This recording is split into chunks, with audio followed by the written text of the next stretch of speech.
Lore dump.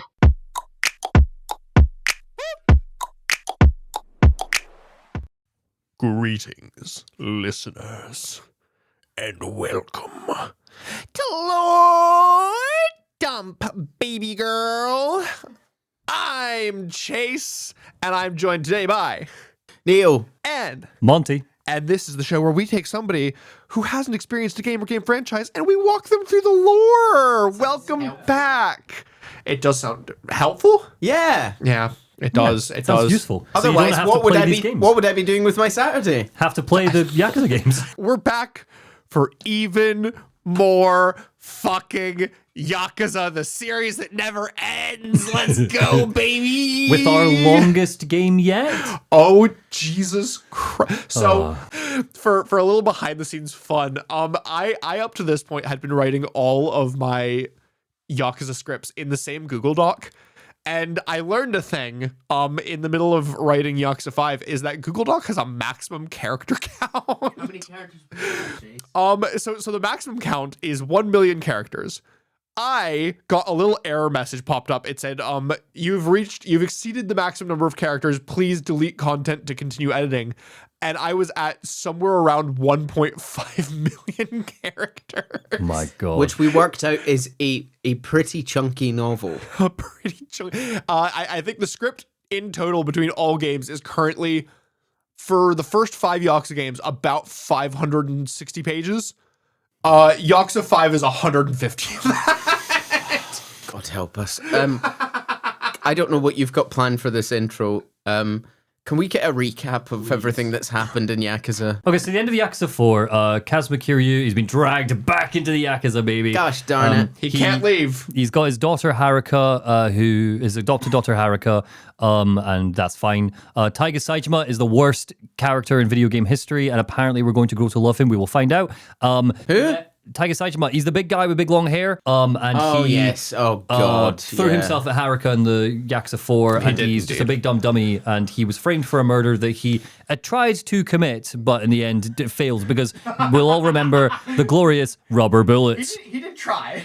An attempt was made. We also met Herlock Sholmes, a character that we a detective character that I forget what's his actual name. A terrible detective that always just walked to a scene of the crime and pointed out the most obvious thing there. And that started anybody prodding could. things with his finger. And You want to grab that. You really want to grab that without gloves. our favourite new character, Akiyama, who was a loan shark with a heart, who would loan Chad. money to people, but With they had no to pass a test. interest or ever getting repayments off them. You guys remember this so well. I'm so proud. But at the end of the game, Taiga Saejima is now in charge of the Saejima family. He's a patriarch. He is he? indeed, yes. Our beloved Daigo Dojima is still in charge. Yes, and Kiryu is now going to... The implication at the end of Yakuza 4 was that whilst Kiryu's not a signed, sealed, delivered Yakuza member, he's effectively decided that, look, in some scope, I am always going to have to be involved in the Yakuza, so I'm not going to fight it anymore. And what's Majima doing? Is he in jail? No, Majima is just also, he's working alongside Daigo and Saejima. Perfect. So that's all I remember. Well- I'm excited to find out what happens in Yakuza 5. Keep that all in mind. I will. And let's get started with this little cover reveal. Do you want to tell me what we're thinking with this cover? So we alluded to this cover at the end of Yakuza 4. So I see Akiyama with his beautiful purple suit on the left here, Kazuma Kiryu in the middle. Is that Maroon. Neil? Help me out. It's this. No offense to your monitor, it tends to wash things out. Oh, does it? I think so. No. It's like a wine maroon color. Fair enough. Well, and on the right we've got Saejima. Thankfully, he's got short hair now. No longer got the awful long prison hair. He looks so much better. We've got Kiryu right in the middle, who looks a little worse for wear. He's not wearing a suit Little anymore. scruffy. Yeah, he's got the kind of one of those kind of army combat jackets on top of a slightly scruffier suit. We've got Haruka in the background looking a bit older. How old is she now? 15? Probably about 15, 16. Cool. And some guy next to Haruka who And I then don't know. presumably our baddies. All our new characters who will all be dead by the end of this game. If you're lucky, one of you is making it to the next game, but not past not that. the woman, I'll tell you that much. All right. Yakuza. Here we go. I'm so excited for this. Our longest lore dump ever that we've had to split into 5 parts. Let's go, baby. Let's do it. Don't commit to how many parts we're having to split it up into, because you have no fucking idea, really. This is when we find out that each one of these parts is going to be 2 parts, and then We it's thought 10 we would do 10 all episodes. of these in 2024. Oh, do you remember that? the days before I experienced burnout? Cannot wait to cover nothing else next I'm on year. so many meds now. Okay. December 2012. It's a calm night in Nagasugai, Fukuoka. People walk the streets, stopping by their favorite food stalls on the way home from work. The taxis in the ranks sit expectantly for their next custom. Down the silent streets drives a fine white limousine. 2 men sitting quietly in its back seat. Elsewhere, worried onlookers flee in a quiet panic as the beginnings of what looks like it may turn into a scene unfold. A crowd of rough-looking men in red tracksuits across the road from a group of men in fine black suits. Silver pins on their lapels, both looking at each other with tense expressions. The mood is broken as the limousine pulls up between the groups, coming to a stop. One of the suited men walks to the door, opening it as he welcomes Chairman Daigo Dojima of the Tojo clan. Daigo, Daigo, Daigo, Daigo. Boo. Dojima looks at the other man, Patriarch Madarame, thanking him, telling him that he hopes that he takes the matter into consideration before taking his leave. Madarame stops him. You look like a trustworthy man, and despite my sudden request, you have agreed to cancel our hotel meeting and convene in my private car instead. An intimate space, no room for bodyguards to protect you. Your very life could have been in danger, and yet you still got in, still chose to meet with me. Daigo looks back at the older man, expressing how he hopes that this shows how seriously the Tojo are taking this alliance. That, and that he couldn't imagine the honorable leader of Kyushu's Yamagasa family resorting to trickery. His turf, his rules. While the Tojo are in Fukuoka, Daigo fully intends to follow them. He looks over at the men in red tracksuits. Madarame doesn't understand, saying how Daigo is the leader of 30,000 men, yet defers to a man with less than 500 soldiers to his name. Daigo nods. That is how an equal alliance works, after all. Good for Daigo. What a guy. Also, Madarame, maybe don't kick off a business meeting by implying how easily you could kill your business partner. Oh, to be clear, this is the end of the meeting. Yeah, okay. This is the meeting has already happened. Well, that's fine then. Yes. So he's basically going, I could have killed you. You trusted me regardless. Because the Tojo is kind of on the rocks after the events of the past few games, right? When is the Tojo not on the rocks? The Tojo's been on the rocks since the 80s. Good. Madarame tells him that he has much to think about, but the alliance does make him hopeful. Daigo will have his response within the week. Daigo thanks the man, telling him to stay safe. The world is a dangerous place. Then he gets out. As the car pulls away, a man at the head of the group of red tracksuits nods to his boys, telling them to scram. He looks across at Daigo, putting his hands to his knees in a deep bow. He gives them a smirk before heading off himself. This is the captain of the Yamagasa. His name is Yahata. For anyone listening along who's also a fan of wrestling, what's his name? Yahata. Yahata looks a bit like Tomohiro Ishii, the wrestler. Knowing Yaku, there's a non-0% chance that is who it is. I don't think it is. He's a bit too old for the time, but He's a bald man in a red tracksuit with a birthmark on his face. over the eye. Oh. Right. Okay. Yeah. I mean, I'll tell you up front. I think that's just skin texture or lighting. That's not important. Fair enough. Anyhow, yeah. So the other Yakuza head off as one of Daigo's advisors, Minoru Aoyama, who is not only the patriarch of his own family, but he is also the chief of headquarters at Tojo HQ. So he's like what, like chief of staff kind of thing. Essentially, yeah. So he stays back. Like technically in the hierarchy, he is, I believe, right below the captain. So he's like third in command, but simultaneously, largely kind of traditionally through these games, the chief of HQ doesn't really get a lot of respect. They kind of deal with the admin at the base. They're not really vice president. Yeah, they're not really kind of like a soldier leader. They're like an admin leader. But anyhow, so he lights up Daigo's cigarette for him, telling them that he's glad that he returned unharmed. They were surprised by the change of plans, but Daigo had faith. He knows that they hold the power, almost pressuring the Yamagasa into an alliance they wouldn't normally even consider. They wouldn't stir up trouble. A car pulls up, Aoyama opening the door, telling Daigo that they should get back to the hotel, but Daigo begins walking away. This trip to Fukuoka was a long one. He needs some time alone to unwind. Aoyama looks concerned, but he doesn't protest. However, as Daigo is far enough away, he signals 2 men, nodding at them to follow after Daigo. The men receive the message, beginning their tale. Daigo walks for some time, eventually arriving at a taxi rank. He passes the first few in the line, stopping at the last one, knocking on the window asking for a lift.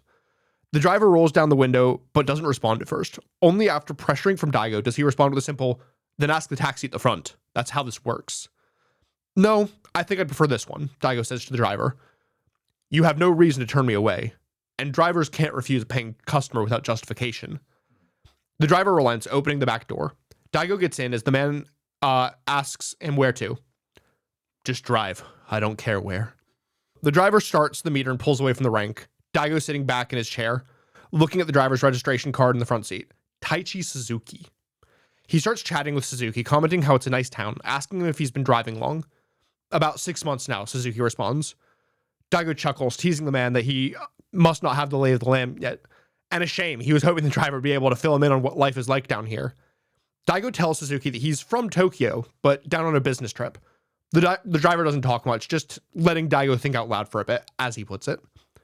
He tells him that he runs one of the largest companies in the country with 30,000 employees. Business was bad the past 2 years. They even feared they were going to go under for a time. But they managed to turn things around, mainly due to a business partnership with a competitor in Kansai. That's nonsense. We all know how they were able to turn it around, and it's because of one guy Kiryu. with a lot of kicking in him. And a lot of punching. Yeah, fair bit. For years, the two companies had been competitors, but times were hard for all in the business. They had to reform to stay with the times. But now, there's a risk of the partnership collapsing, unless he can find a way to stop it. The president of the other company is gravely ill, terminal lung cancer, less than a month to live. He was a very wise man who Daigo trusted a lot, and now the candidates for his replacement all prove somewhat problematic. The vice president, a self-made man, the managing director who rules the Osaka business scene, and a director favored by the president. Each is incredibly qualified, all ready to grasp the reins in their own way, but all share one similarity: their dislike of Daigo's firm. If one of them rises to power, the partnership is null and void. That's why Daigo's here, to hopefully seek opportunities with other like-minded companies outside of Kansai, mergers and acquisitions, one might say. In the case of direct competition, they want as many people on their side as possible. Gotcha. Okay. He sent people to Nagoya and Sapporo too. After some time, the taxi pulls to a stop alongside a curb, the door opening for Daigo. He's confused. He never said anything about stopping. Suzuki tells him that he can forget the fare, but that he can't keep driving without a destination. Daigo looks annoyed, asking if Suzuki is just telling him to walk home then. The driver doesn't respond, but simply flips his sign from occupied to available. Daigo looks annoyed, but understanding. I get it. Oh no, he's about to get assassinated, isn't he? No. I get it. I need to learn how to find my own way forward. Did you ever think, no, you're just a weirdo. Get out of my car. Yes, a learning experience. Thank you. Please leave. He begins to get out, but stops himself. It may not always seem it, but I'm trying my best to walk this path forward. Fourth chairman. A sorrowful guitar riff blares into the background as Daigo gets out of the car, the door closing behind him as Suzuki drives away. Daigo lights up a cigarette, walking to the edge of a bridge. He looks out at the calm water below, a conflicted expression across his face, then flicks the cigarette off the bridge. It lands in the water as our title card fades into frame. Yakuza 5. So are we not in Kamurocho for this game? We are currently in Fukuoka. Yeah. So a new location then. Yeah. Cool. That's exciting. There was an abject lack of response at Taichi Suzuki. Look, I don't know. He's just some guy. Taichi Suzuki. He's a man with a face mask. But what am I missing here? Fourth chairman. Oh! Taichi Suzuki. Shit, that's Kiryu. That is Kiryu. Okay. Did you not hear Daigo call him fourth chairman? Well, yeah, but then I You forgot. missed one of the hypest reveals! Oh, I'm so sorry. I forgot that he was the fourth chair. Did Daigo know that? Yeah, that's why he got in his car. That's why he got in the one that wasn't the front of the taxi rank. That's why he's been messing with him. Right. He was like, "Oh, you bet you don't know the roads that well yet.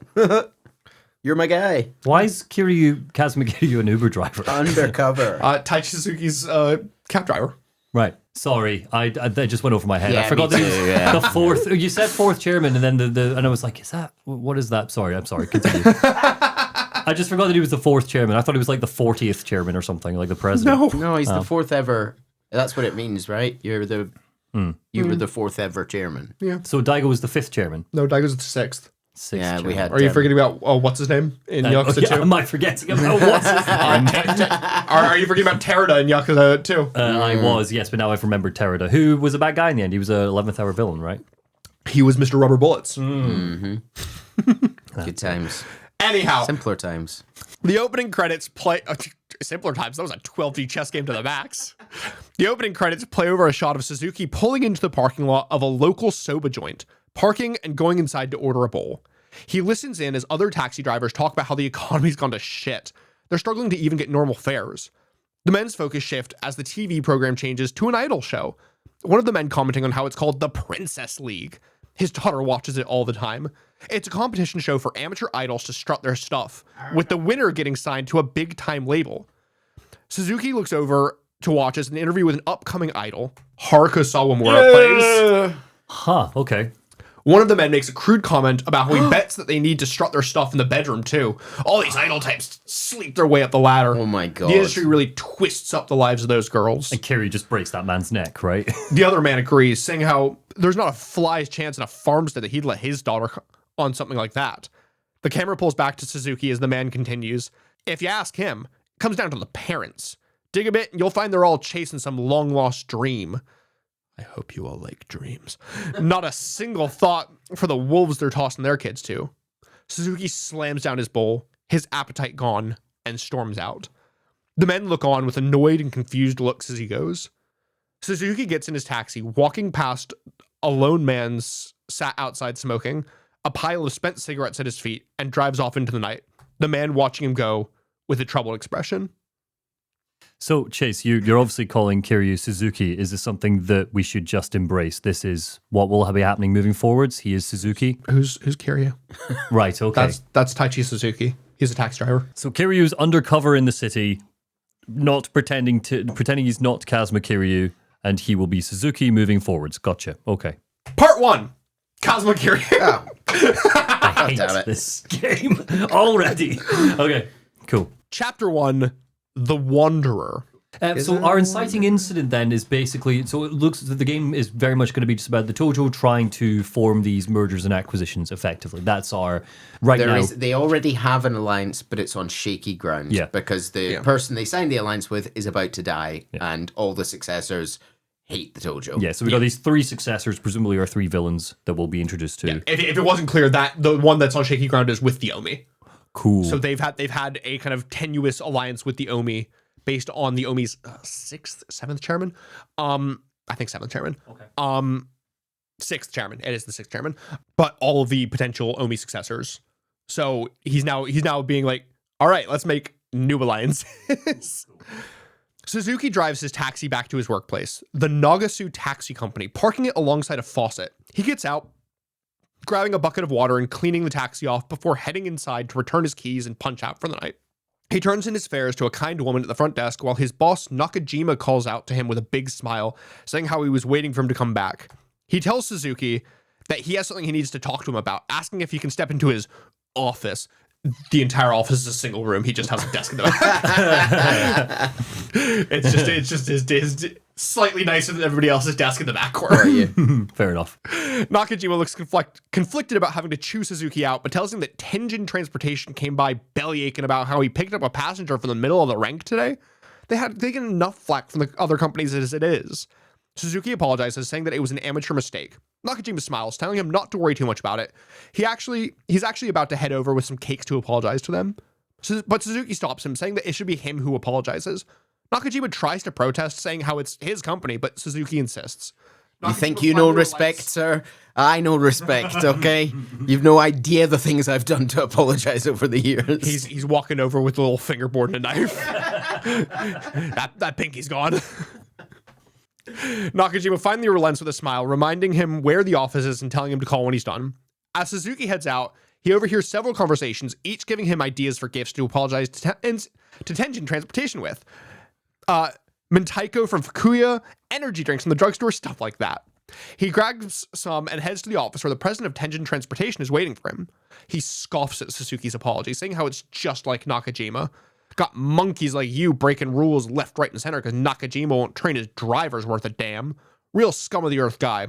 Figures he'd hire the same. Oh, leave Nakajima alone. I'm immediately endeared to him with his shit office. Yeah. Suzuki tries to defend Nakajima, ensuring the president that he was fully trained and that this was his mistake. Luckily, the gifts seem to soothe the waters and the president takes his apology, telling him to not break protocol again. Suzuki leaves, calling up Nakajima, sparing him though, telling him that it all went down smoothly. Nakajima breathes a sigh of relief, saying how Tenjin's president scares him, honestly, laughing about how Suzuki really ended up doing him a solid. Suzuki apologizes again for the trouble, beginning to wish the president a good night, but hold on! They're just a swinging second, my buddy boy. It's payday, ain't it? Why don't they hit the town? Kiryu gives a wry smile, saying that he needs to take care of something first, but... Guys, Suzuki gives a wry smile. Oh, shit! Shit! Find a replace! Suzuki! What if the twist is that this isn't Kiryu and it's his twin brother? Oh, we finally found the brother, yeah. I mean, did you and he was it it was genuine bafflement when Daigo was in the back of the car talking knowingly. The guy was literally like, "Get out of my car!" Right? I'm just a humble Uber driver, sir. Uber. He has his medallion. Yeah. Certified taxi driver. This is old school. Black cab. Qualified. So Unionized. Boss. Japan's not really big on unions, is it? I doubt I have it. no I clue. highly doubt it. Not a clue. That's maybe very ignorant to say. Actually, I have no idea. Sending money off again, Nakajima asks. Bet you don't even keep half your paycheck these days. I don't mean to pry or anything, but did you leave family behind when you came here? Not family in the traditional sense. It's kind of hard to explain. Like a crime family, where we would all do crimes together. You get it? Like a family, but with murder. I'm a criminal. But remember that I don't kill people. Taichi Suzuki does not kill people. Kazuma Kiryu, on the other hand, Also does not kill people. so That's he's, so important. Remember that he doesn't. Kill neither people. of them kill people. Neither brother kills people. So he is sending money back to the orphanage. Is the implication there, right? To Morning Glory. Fair enough. I won't go getting too personal. I just want to see you with cash in your pocket and a smile on your face. Aww. With a small touched smile, Suzuki thanks him for his understanding. Nakajima laughing, telling him to loosen up. There's no need to be so formal. Meet him over at Osei Bridge when he's done what he needs to do, and they'll hit the bars and blow off some steam. Nakajima is the role model of a golden bot. He is so good. The most wholesome, just sweet little man. I see that. Yeah. He's such a good boy. This taxi company, his little shitty office is going to get set on fire at one point, and it's going to be the most heartbreaking scene in the game. Mm-hmm. Yeah. Or it's going to get raided by Yakuza. He heads over to a convenience store, going to the ATM, saying that he should transfer some money to Morning Glory. God knows they need it. Mm-hmm. He heads out, but it's quickly jumped by some walking combat tutorials who saw him using the ATM and they want a little treatsy. And Suzuki happily gives him a treatsy. One tasting vaguely of, blood. Broken teeth. I forgot about these. I'm glad they've made a return. They run off, piss streaming from between their legs as they go, and Suzuki heads off to Osei Bridge where the chief is waiting for him. He's glad to hear the transfer went all right, laughing about how Suzuki has it good. Guy his age should have a big family, but he doesn't even have so much as a pet dog. He wants to move swiftly along before Suzuki can think about too much about how he's single. So tonight's his treat. Stop living in the past and start living it up. They share small talk as they walk, Nakajima asking if he's settled in all right around there, saying how them Hakata folk don't feel right if they're not helping out. So if Suzuki has a problem, just give him a line, yeah? Suzuki smiles, saying that he thinks that he's already done more than enough taking on an unqualified stranger like him, but Nakajima chuckles, saying that he wouldn't call him unqualified. After all, he hired him because he knew he'd be perfect for the job. We learned that Nakajima actually approached Suzuki and offered him the job. Call it his gut or whatever, but he only hires people that he really takes a shine to. Seems when Nakajima met Suzuki under not the best of circumstances. But he's been driving taxis for 30 years, and he likes to think that that makes him a good judge of character. He knew Suzuki had a good heart. He just wishes that he would lean on him a bit more. Suzuki thanks him, saying that he's glad that he met him so soon after meeting here. The men head bar hopping, chatting more as they enjoy each other's company, while Nakajima seemingly gets drunker at about 5 times the rate of Suzuki. Suzuki's literally basically carrying him around town. He's a kind man asking about Suzuki's life, but being careful not to pry too hard when Suzuki isn't comfortable. At one point in the night, he helps save a young girl from some drunk creeps hitting on her. Although Suzuki does absolutely have to step in to save the absolutely wasted Nakajima, who's kind of just like, swinging his fists in the air at the punks. Heart's in the right place. Nakajima, good guy then. Cool. Nakajima, very good guy. Also just drunk mess. Eventually, the men wind up in a food stall, reminiscing about how it was actually a similar one to the one that they met in 6 months ago. Nakajima having just found Suzuki half beaten to death after he jumped in to help a lady who was getting harassed in the stall. Nakajima knew then and there that Suzuki was somebody that he could trust with his life. Who the hell beat Suzuki? That was going to be my question, is how out of practice is Kiryu? Excuse me? Sorry, Suzuki. We don't know Suzuki's level of skill, I guess. Oh, yes, you're right. Either that or, maybe Suzuki let him.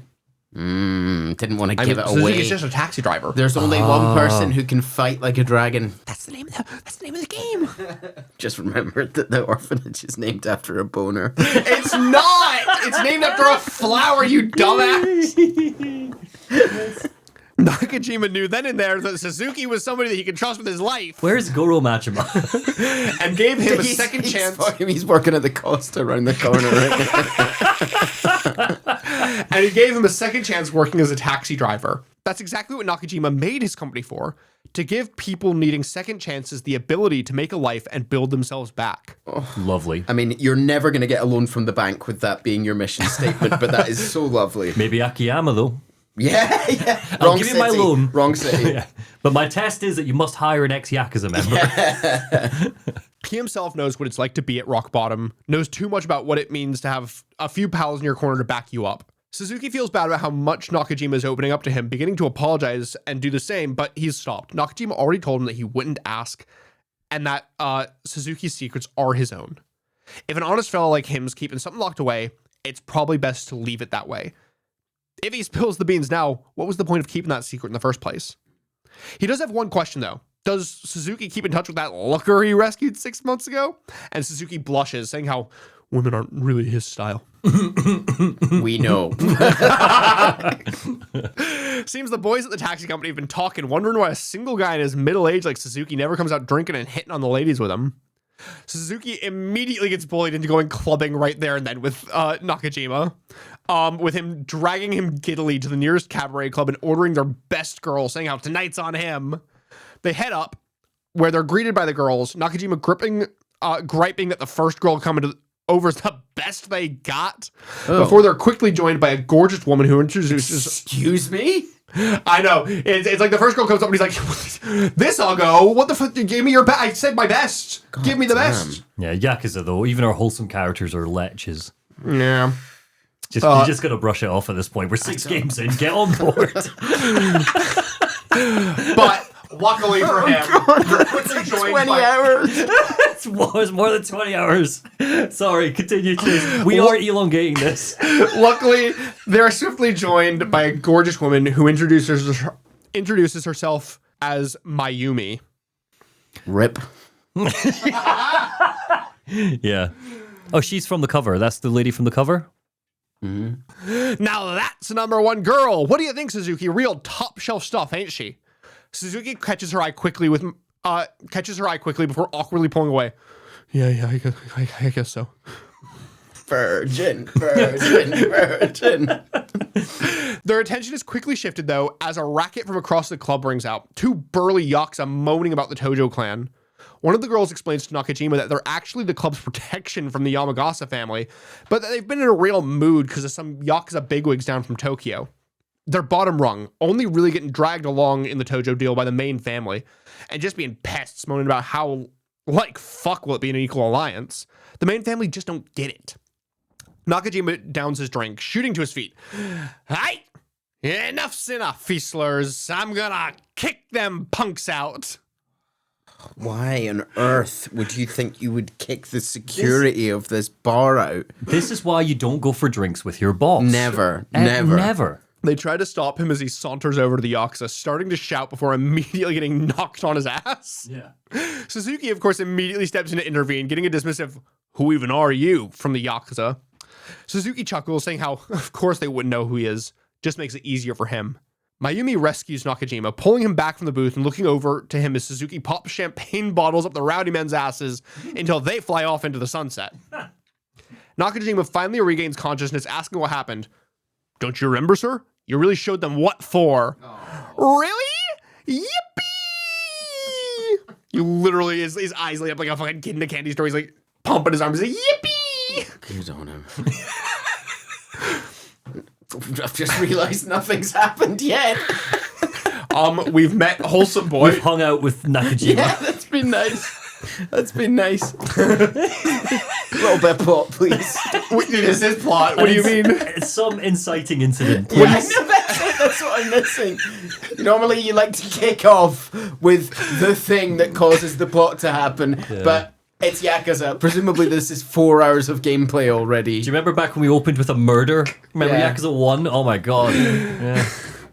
I mean, we opened with taxi driver Suzuki. I have cut so much, you guys. I've cut so much. Oh, I believe you. I watched over 250 hours of cutscenes for this fucking game. These games are too long.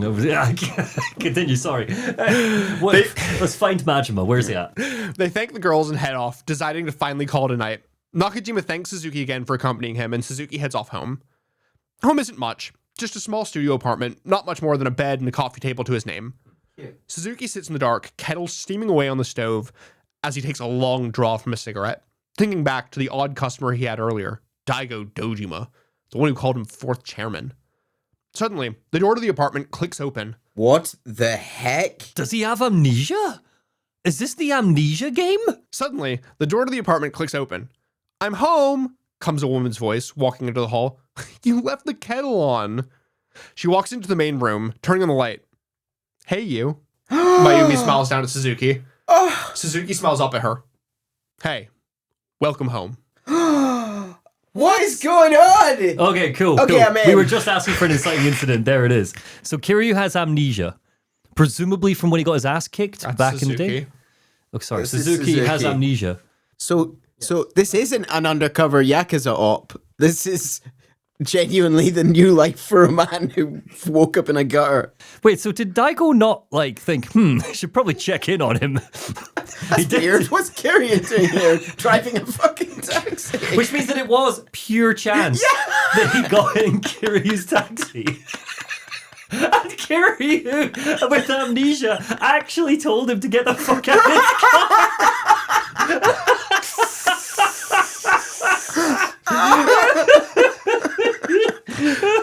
Okay, cool. Yeah, great. Really good. Exciting. More. Chapter 2. Cool. Uninvited Guest. We're flying through this.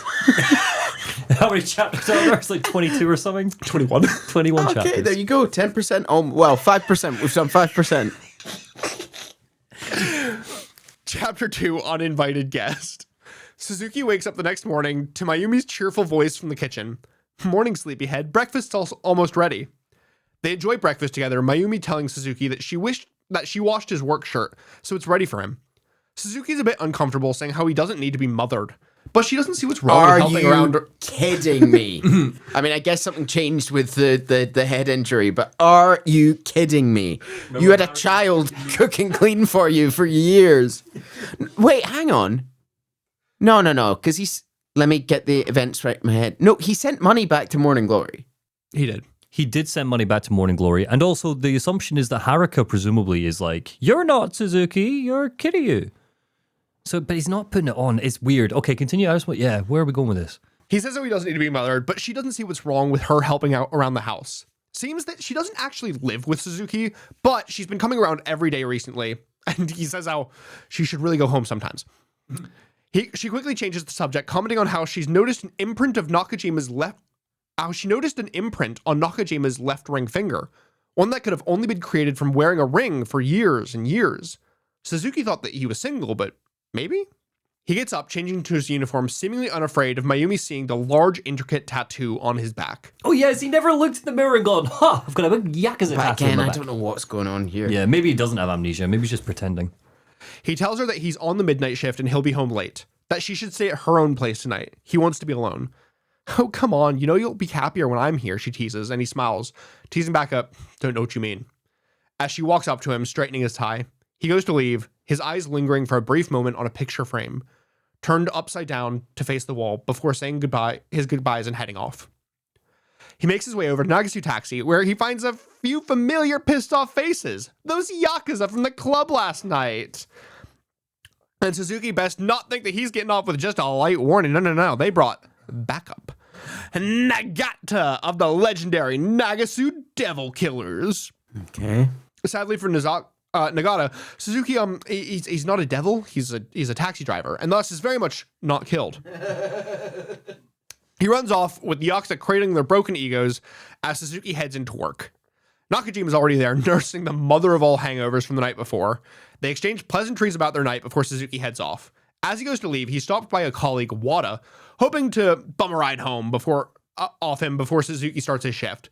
He's told off by another colleague, Muramatsu, who thinks that he shouldn't be using the company taxis for his personal use. But come on, Wada. You're the most senior driver here. Set a fucking example, you shitebag. Nakajima doesn't give a shit, though, so long as Wada gives Suzuki some pointers. This is, of course, a tutorial for the first of our character-specific minigames. It's taxi time, baby! I was wondering if we were going to do, like, Yakuza Crazy Taxi, yeah. Oh, every single character you play as in this game has their own, like, thing. And Kiryu's is you literally have taxi missions. You need to follow the road law. I've written down everything. You take customers, you drive them around. It's great. We love it. You need to follow all the traffic laws, including speed limits, traffic lights, road signs, turn signals, correct lanes. So it's Crazy Taxi, but shit. It's just taxi. It's just a chore. Just could not have made that clearer. Like you can see here things like how it gives little symbols for like there's a stop sign there, so you need to stop or you will get docked points. Right. You can also see the mood of your customer. You need to manage the mood and make sure that your customer stays happy by striking up conversation. Oh, and also if you ever brake too hard, everybody goes flying forward like Mies. So can you like run those people over that are on the road right now? Yeah. Yeah, and they'll like ragdoll, they'll fly away. Yeah. That's fun. I think you're being very. I can't think of much more I would want from the escapism of a video game than strict adherence to the highway code. Yeah, oh, yeah, right. Yeah, it's nothing more fun. Cool. Okay. Yeah, it's fun. That's fun. Yeah. I was wondering if we're going to do taxi stuff. Yeah. Suzuki gets Wada home and immediately picks up another passenger, one who's none too keen with Suzuki's quiet personality, saying how a Fukuoka taxi driver ought to be able to strike up a conversation. And he's going to give him some tips, but not too many tips. Right as they pull up on the highway, wham! A car slams into them from behind, throwing Suzuki and his passenger about. The passenger takes one look at the car, announcing that it must be one of the Devil Killers. They're a gang of street racers who cause absolutely nothing but trouble, challenging people on the road and shaking them down for money if they lose. Ah, a racing minigame. Cool. The questions that roll around in my head during Yakuzas are always, will this lead into a minigame? And if so, what will the minigame be? And I'm glad that we struck our first one. Second one, sorry. Taxis and speed racing. Silly, we're already on two. The passenger has absolutely no time for this bullshit, and he orders Suzuki to race them and crush them by any means necessary. Amazing. Which, of course, gives us our second half of the minigame, Taxi Street Racer. Amazing. It's about time we're in Japan in the 2010s. We have too long gone without reference to Tokyo street racing. Well, just street racing in general, and yeah. So, is it a good city to explore? Obviously, this is our third city now, is it? Well, fourth, sorry, including Okinawa.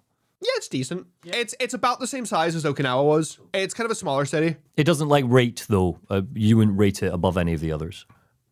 I wouldn't rate it above. So I would rate it above Okinawa. Okay. I wouldn't rate it above Sotenbori or Kamurocho. Okay.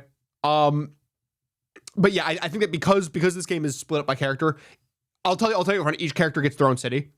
So there are many cities. There are many cities in this game. Wow. So they're all a bit smaller because you don't spend a whole lot of time in each of them, and they're all very character specific. That is impressive. The scope is widened big time then. Yeah. I'm assuming you can't just drive around though. I'm assuming it's only admissions. It is only admissions. Yes. Yeah. Cool. You still got to run up the road and yeah. Oh, also, Suzuki gets heat actions for his driving. Oh, cool. Puts in the heat. Cool. What does he do? Presses down on the explosive acceleration, presses down, leaves fire in his tracks. Cool. Yeah. Love it. Anyway, they finally beat the Devil Killer, who's Nagata, to pull off to the side. Oh shit! He immediately runs off the second hoot that he sees that it was Suzuki who beat him. Very embarrassing to lose to a sort of standard issue taxi. Yes. Yeah. In his assumedly souped up car guy car. Yeah. I was gonna try and say a car brand, but I'm not a car guy. This time in Japan, our Mazda's cool. It could have been a Nissan. It could have been I drive a Nissan. Am I a car guy? You are definitely not a guy. Car guy parentheses gender neutral. Thank you for actuating my own gender.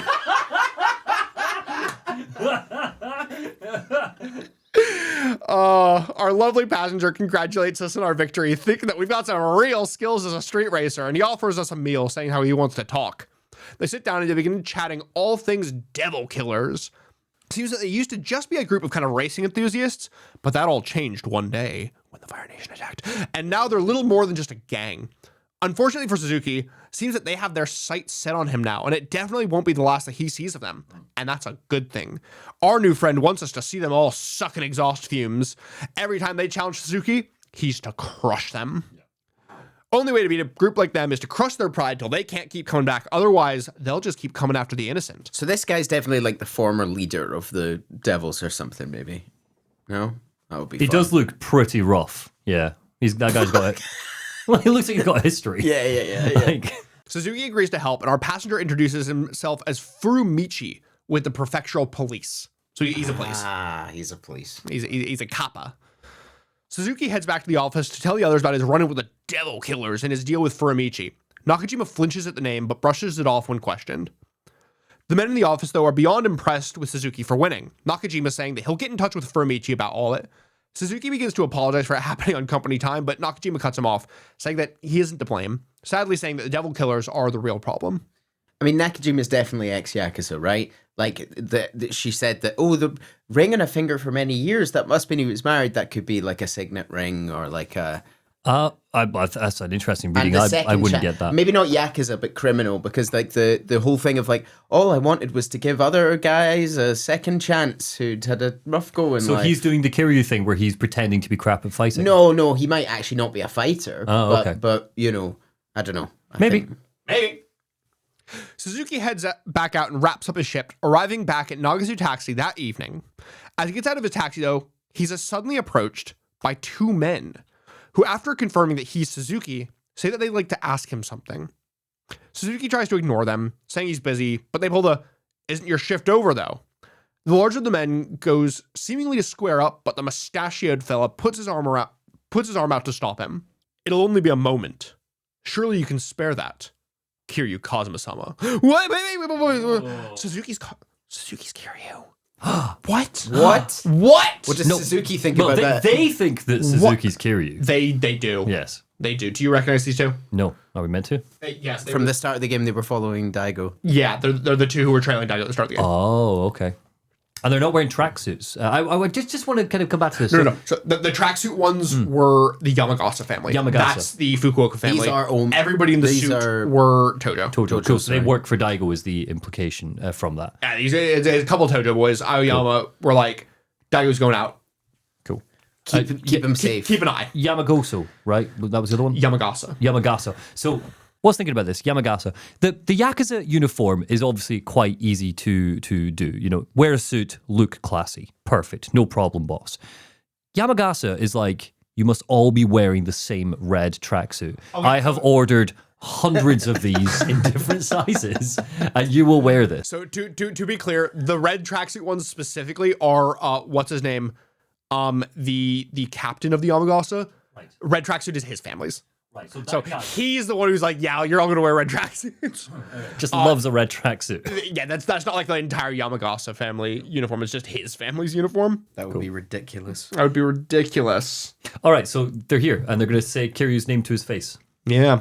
Kiryu's attention finally grabbed. He looks back at the men, finally noticing the Tojo clan pins on their lapels.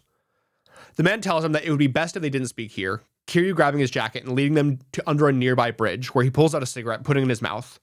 The mustachioed man immediately springs to hold out a lighter, but Kiryu scowls, pushing him away and throwing the cigarette on the ground. Oh. He ain't got no time for disrespect.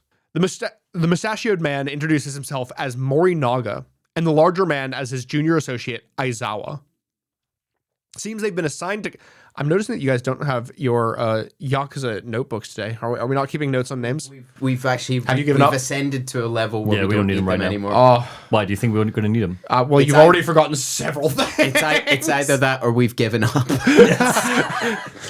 At some point, you just think, Chase, you've won. I've done it. They have been assigned to keep Daigo Dojima safe during his trip to Fukuoka by the Tojo Chief of Staff Aoyama. Cool. So it's his bodyguards, yeah. Kiryu doesn't have time or patience, though, cutting off his introduction and telling him to get to the point. Morinaga stops nodding and gets to it. They want to ask Kiryu about Chairman Dojima's whereabouts. oh no. Seems that they lost track of him following his meeting the prior night with Patriarch Madarame, saying that the last they knew, he got into a taxi alone. They tried following in a car, but lost him amongst the unfamiliar Fukuoka roads. They did have the plate, though, running it to find that it was registered to a taxi driver, Taichi Suzuki of Nagasu Taxi. Not a name they recognized, nor one that they were aware as an associate of the chairman's. So, of course, they decided they needed to meet Suzuki face to face. It did seem odd to them, though, the chairman intentionally choosing a taxi in the middle of the queue, but after finally getting a look at Suzuki, it all made sense. Never would they have imagined that the lone taxi driver was none other than Kazuma Kiryu, fourth chairman of the Tojo clan. Honestly, Morinaga is still in disbelief. Kiryu curtly tells him that he's got the wrong guy. Suzuki curtly tells him that he is the wrong guy, going to leave, but Morinaga asks again whether Kiryu knows where Daigo is or not. Unfortunately for them, though, Kiryu legitimately does not know. He took a passenger and then dropped him off back over near Nagasukai. Beyond that, he doesn't know. Now, are they done here? He goes to leave, but he's stopped by Aizawa. So that's how it is, Kiryu-san. You'd really abandon Chairman Dojima without so much as batting an eye? Excuse me? You heard? This is a pivotal moment for the Tojo clan. That's why we've come here to Fukuoka. The chairman vanishing at a time like this is no insignificant matter. There could have been an accident, or worse. And yet you don't even seem the slightest bit concerned. You'd hang the chairman out to dry like he was nothing to you? He's heated, passionate.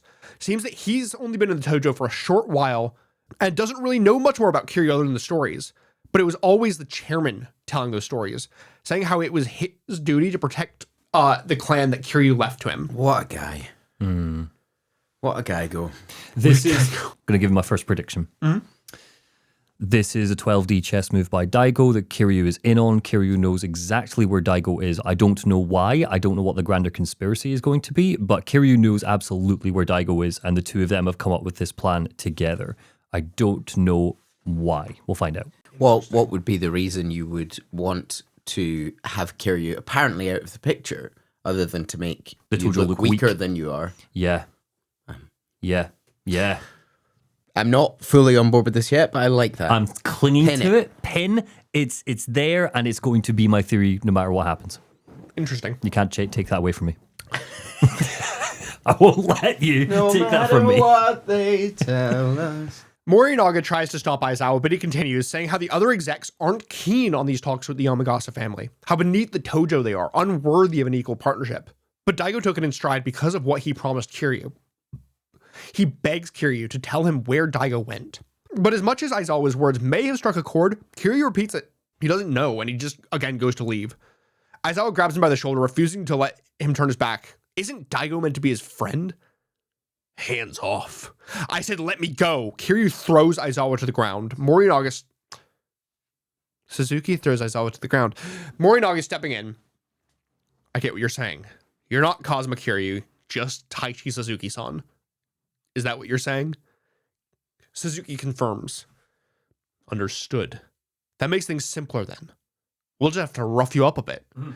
If you really were the fourth chairman, we wouldn't lay a finger on you regardless of the circumstances. But if you're nothing more than a simple taxi driver, that's another story. We will get the truth, even if we have to beat it out of you. You'd attack a civilian? Well, I'd prefer not to, but desperate times, well, they call for desperate measures. We're still Yakuza. We're not above resorting to force. You should know that.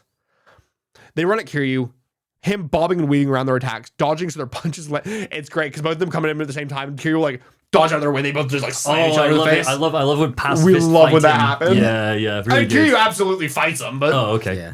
also just uses them against each other until they're nothing more than just heaving, gasping heaps on the ground.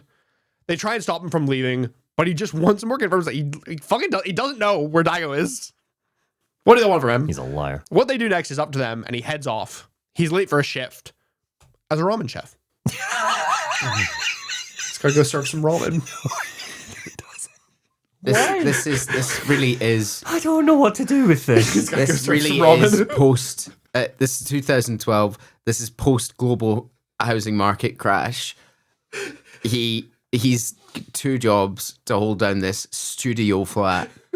Here's the thing. I remember that both of us said quite a wee while back that like, oh, you know what? Can we just get a Yakuza game where Kiryu just dicks about and there is no Yakuza stuff? You've given it to us. Here we go. Yakuza 5. I hate it. Take me back to the Yakuzas. This looks like a fun mini game, though. Yeah, people order how firm they want their noodles, and you cook their noodles for them. Good. Yeah. Yeah. Next. Very good. Love it. Oh, okay. Right. Back to the mystery. On his way home, he happens by a mother and her child. The mother asking what the child wants from Santa. Kiryu thinks about how it's been almost a year since his last Christmas at Morning Glory. So it's almost Christmas time in this game. Wondering if he can do anything for the kids. He heads back to Nagasu Taxi, thinking the guys might have some idea. They're a bit busy dealing with a cyber terrorism attack on their computers, though, as the sound of anime girls moaning to take it out and put it back in fills every corner of the office. Kiryu leaves them to fucking deal with that and goes to the water to thank, resolving to save up and send the kids money for whatever they could want. But what could it be? He first thinks about the youngest, Izumi, and her beloved dog. Oh, yay. They're both a handful, but she cares so much for that dog. His collar was looking a bit worn out, though. Maybe a new one? Next, he thinks about Shiro. More a present for the dog, really. He's not much for the outdoors, but Shiro was a psychopath. It's not coming back to me now. Oh, I forgot to get his vampire. I forgot to get his vampire image. Where's Taichi, who likes worms? Oh, my boy. The little wrestler. He's not much for the outdoors, but he loves his books, especially the ones about space. For Eri, she loved rabbit-themed collectibles, and she had her heart set on getting a big rabbit plushie. For Riona, some new shoes that she had set her eyes on. She's the racist, right? She is the racist. Wouldn't date a black guy. For the lover boy, Mitsuo. Shoes for the racist. Worms for Taichi and shoes for the racist. Oh, Lord. For the lover boy, Mitsuo, some new clothes. After all, he'd really stepped up his fashion game since he fell for Riona. Oh, yeah, I remember all that, yeah. Getting into the older kids, Kiryu recalls that Kyo was really into baseball, and he had his eyes set on a signature series glove. I don't know who this kid is. I don't recognize him. Me neither. His basically only personality trait in Yakuza 3 was he likes baseball. Cool. On to the king of SmackDown, Yes! Taichi! Worms. He's been wanting a replica mask of one of his favorite masked wrestlers. Nice. And lastly, What for was the Kiryu's wrestling name in Yakuza 3? it was it's Dragon Mask. Dragon It's Mask. Dragon Mask. That's it. Love it. And lastly, for the oldest, Ayako. They had finally gotten her to relax a bit and take some time for herself, even encouraging her to finally join a club. She's a regular track star now, long distance running. And her running shoes were practically falling apart when Kiryu left. So some new ones would be great help to her. Who's running this place right now? Simply Haruka. Not Haruka, because she's away doing a talent show. You're so right. The guys. she's on Japan's Got Talent. Are they not all dead? Not all of them. I think the family still remains. From Yakuza 3, the family that you helped out. Hopefully. I can tell you up front, we never see them. That's fine. So I think they're in good hands, but clearly they're struggling financially. Anyhow. There are no other children, and we won't question it further, and he's getting nobody else Christmas presents. Cool. Back at Nagasu Taxi, Kiryu gets a job to pick up an old lady. While in the car, she mentions that she's been searching for her son Kyo that ran away from home after a fight. The last she heard, he was in this area working at a place called Street Racer. Worried that the devil killers may be involved, Kiryu steps on the gas, headed for the last place he saw them. They find him at a rest stop, begging a devil killer to let him join. He's won so many races. But the devil killer ain't buying it, though. He's only beaten losers. Yeah, tell him. Kiryu's mom runs up to him, getting in a parental shouting match. But Mom, he doesn't need no stupid job. He's got his only love, the road. Good on you, son. Besides, he looked for a job, but the only thing he's good at is driving. Who would ever want to hire somebody who could only drive? The devil, seeing Kiryu and knowing that he's the taxi driver who'd been a thorn in their side, sets Kiryu a task then. If he beats Kiryu, then he's in the devil killers. So obviously, Kiryu does not get to join. He gets decimated. Kiryu's very fast. Yes. However, losing to Kiryu may have instilled something new in Kiryu. A newfound respect for taxi drivers. He asks if Kiryu will hire him, and Kiryu agrees. What? Hire him as what? A taxi driver. Kiryu can't do doesn't have that. hiring and firing pay anybody. responsibilities. Shut the fuck up. He takes Kiryu back to introduce him to Nakajima, and he tells Nakajima how he was dead set on becoming a devil killer, but now sees being a taxi driver as just as badass. Nakajima again seems sad hearing about the devil killers, saying how Kiryu, for sure, would be better off here than with those punks. As Kiryu heads to leave, their front desk lady, Hirakawa, stops him, saying that they had a complaint. Someone shouting obscenities about him, saying to meet him at the rest area.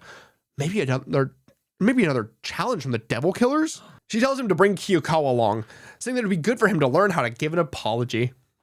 They head over, and it's not long before they're approached by a man who Kyo immediately recognizes in horror and awe as Kajiwara, one of the 4 kings of the devil killers. An absolute maniac of a driver who's totaled more cars than you could even count. And even not behind the wheel, he's constantly putting people in the hospital. They call him Crash Kajiwara. Okay. Just the guy. He's just a man. That's Crash Kajiwara, man. Right. Legend. What a maniac. 2 of his boys are in the hospital, and it's all Kiryu's fucking fault.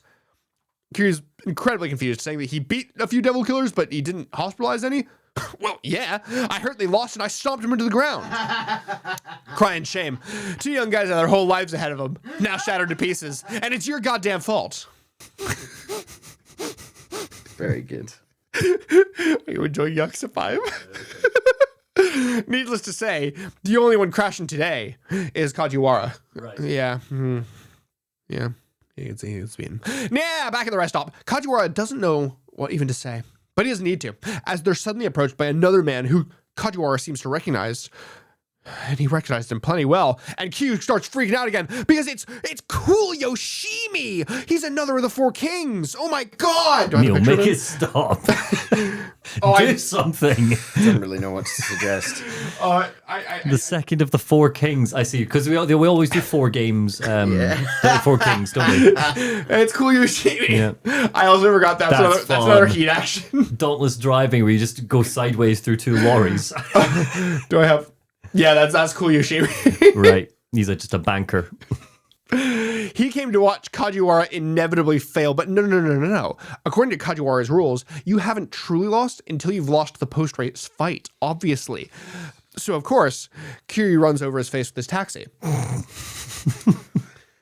Right, the 3rd king. Come on, next.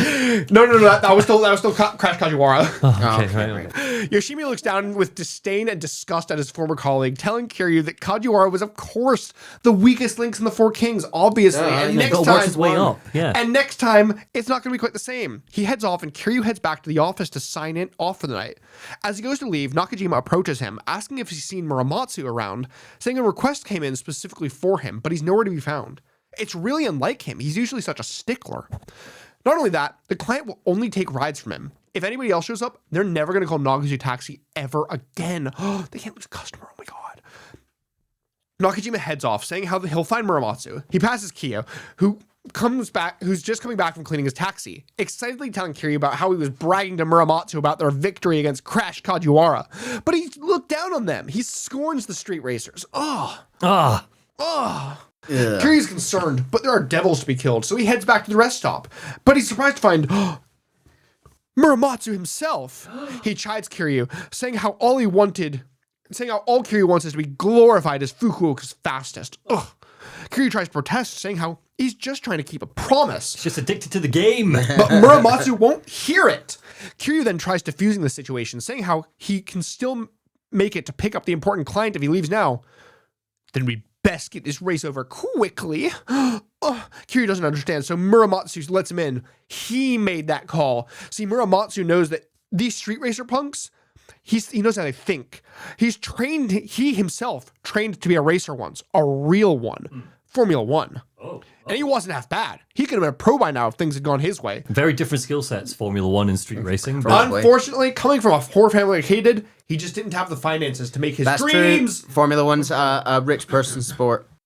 yes, and also dreams have come back again. So yes, the theme is dreams. Was any of that important? I really zoned out for about a minute there. No, we've I'm got to take down the four kings of speed racing. Have they done? Kiryu, Have we done it? Kiryu is a taxi driver. I got that. Yeah. That's all we needed to know. Are they gone now? Did we beat the devil? Muramatsu hates street racers. Yes, we know that. Speeding down highways and public roads with no concern for the public safety. If they really cared about speed, they'd do it on tracks with proper regulations. Anything else is a slap to the face of society. God, get it right. Our longest lore dump yet. Kiryu, though, completely agrees with this. Obviously, that's literally why he's trying to get them off the roads, but Muramatsu doesn't believe him for a second. He sees the glint in Kiryu's eyes, that devilish need for speed. He refuses to back down on his challenge, needing to show Kiryu what an actual pro can do. And what an actual pro can do... We're just saying no street race? I agree. No races on the street. I'm on your side, buddy. Nah, I'm not buying it. We need to race on the street to resolve this shit. Well, he needs to show what an actual pro can do. And what a pro can do is lose. Lose a race. So he finally believes Kiryu, saying that he should always know that Kiryu wasn't a real street racer. Deep down, he thinks that he just wanted an excuse to race him.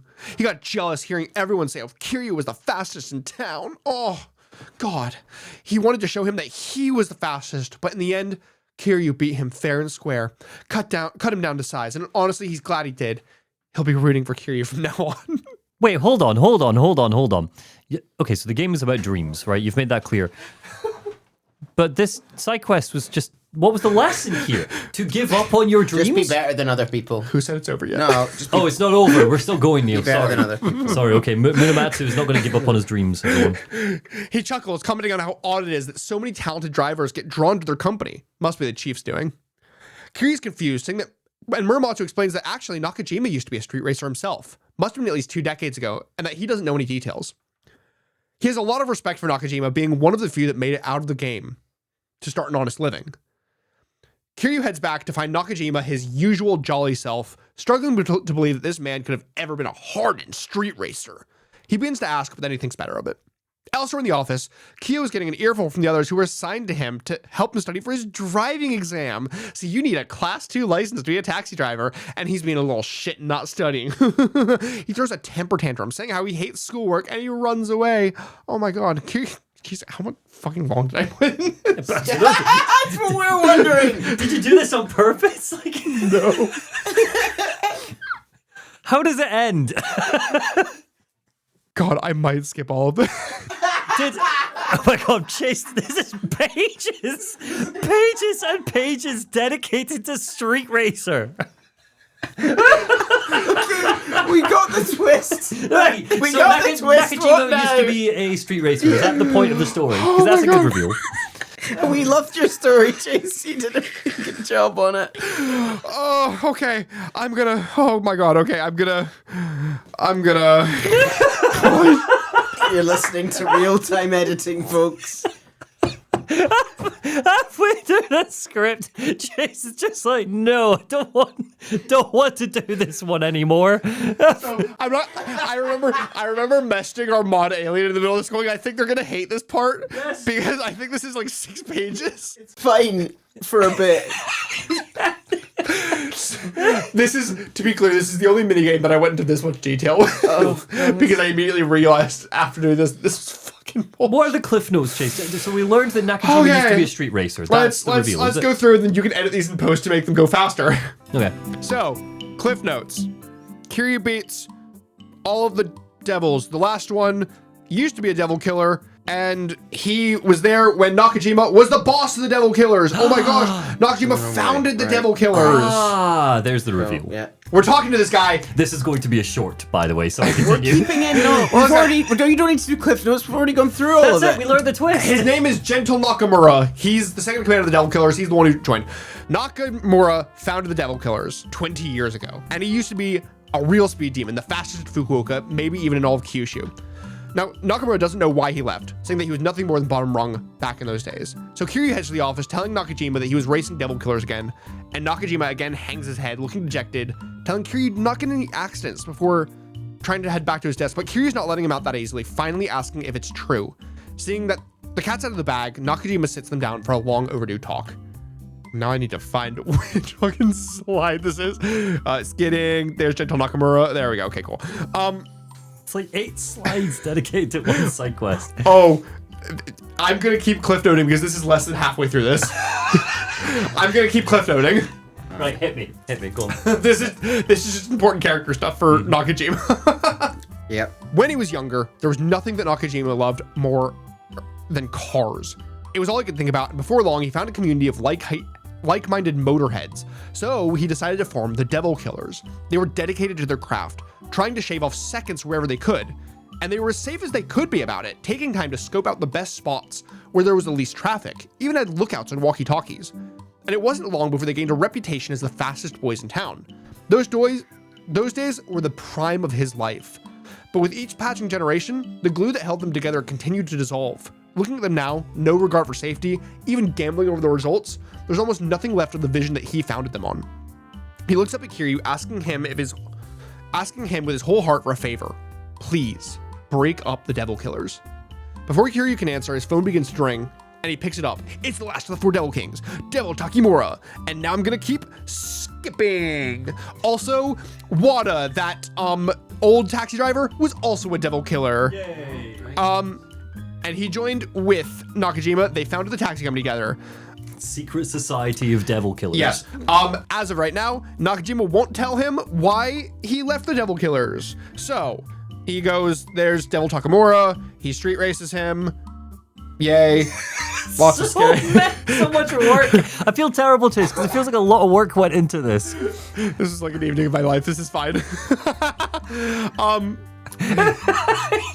Yeah, so this guy's a little shit. Then he beats him, and Onisaka shows up. Onisaka is the fastest racer in all of Fukuoka, the actual fastest, and he used to be Nakajima's rival. Ooh. Yeah, they used to be rivals. They were in the Devil Killers together. And he's gone off and just gone and done his own thing. So he forces Devil Killers to disband, but he still wants a race from Nakajima. So he's like, Kiryu, drag Nakajima out. He's gonna come race. And so yeah, he was always the undisputed runner-up in all of the competitions. But then one day, so he went off and seeing the wall in front of him, he took off a year to travel Japan, racing the best across the country. And before he left, he told Nakajima that he wasn't allowed to lose, so that when he got back, he'd still be taking on Fukuoka's best. But by the time he returned, Nakajima had vanished. It was completely demoralizing, the entire year of training for nothing, and his good friend ran off without a word. He knows his friend. He knows that there must have been a good reason for him to vanish, but that doesn't stop him from still wanting that race. He owes it to him. So Kiryu can tell Nakajima that he's been waiting. And when he finally feels like honoring his promise, he'll be right here where he left him all those years ago, behind the wheel. Kiryu heads to the office, and hearing the name Onisaka, Nakajima finally breaks, telling Kiryu why he left. 20 years ago, right after Onisaka left, he got into an accident. He wasn't being dangerous or anything, just coming home from shopping, under the speed limit with no distractions and all, but he couldn't say that the same for the other car, a street racer. Nakajima got away with only a few scratches, but his wife next to him, she's been in a coma ever since. He wanted to be angry, to hate the man, but he couldn't bring himself to. The guy was a street racer, just like him. That made everything else come clear to him. It could have just as easily been him causing the accident to some other innocent family. And he's never been able to put his pedal to the metal like he used to ever again. Strange, isn't it? I lived my life on the end, but I was standing there. My wife never took a risk in her life and ended up like that. I just couldn't accept it. Oh, well. I just couldn't accept it. I whispered her name into her ear over and over, day in, day out, thinking one day maybe she'd open her eyes and sit up like nothing happened. But that ain't how life works. No matter how much I loved her or prayed for her to come back, she wouldn't wake up. We're all pretty powerless when it comes down to it. All he could do now was stay by her side and keep paying her hospital bills, but he didn't have deep pockets. He was just a simple day laborer who put all his money into his ride. No savings, no steady job. So with driving being the only thing he was good at, he turned to taxi driving. And with only the hope in his heart that he'd be one day sitting next to her again, she couldn't drive, but she loved when he took her for a spin. He still sees her in his memories, laughing and smiling away in the passenger seat. That was all he wanted again when she woke up. But after the accident, he was scared that she'd never get in a car again.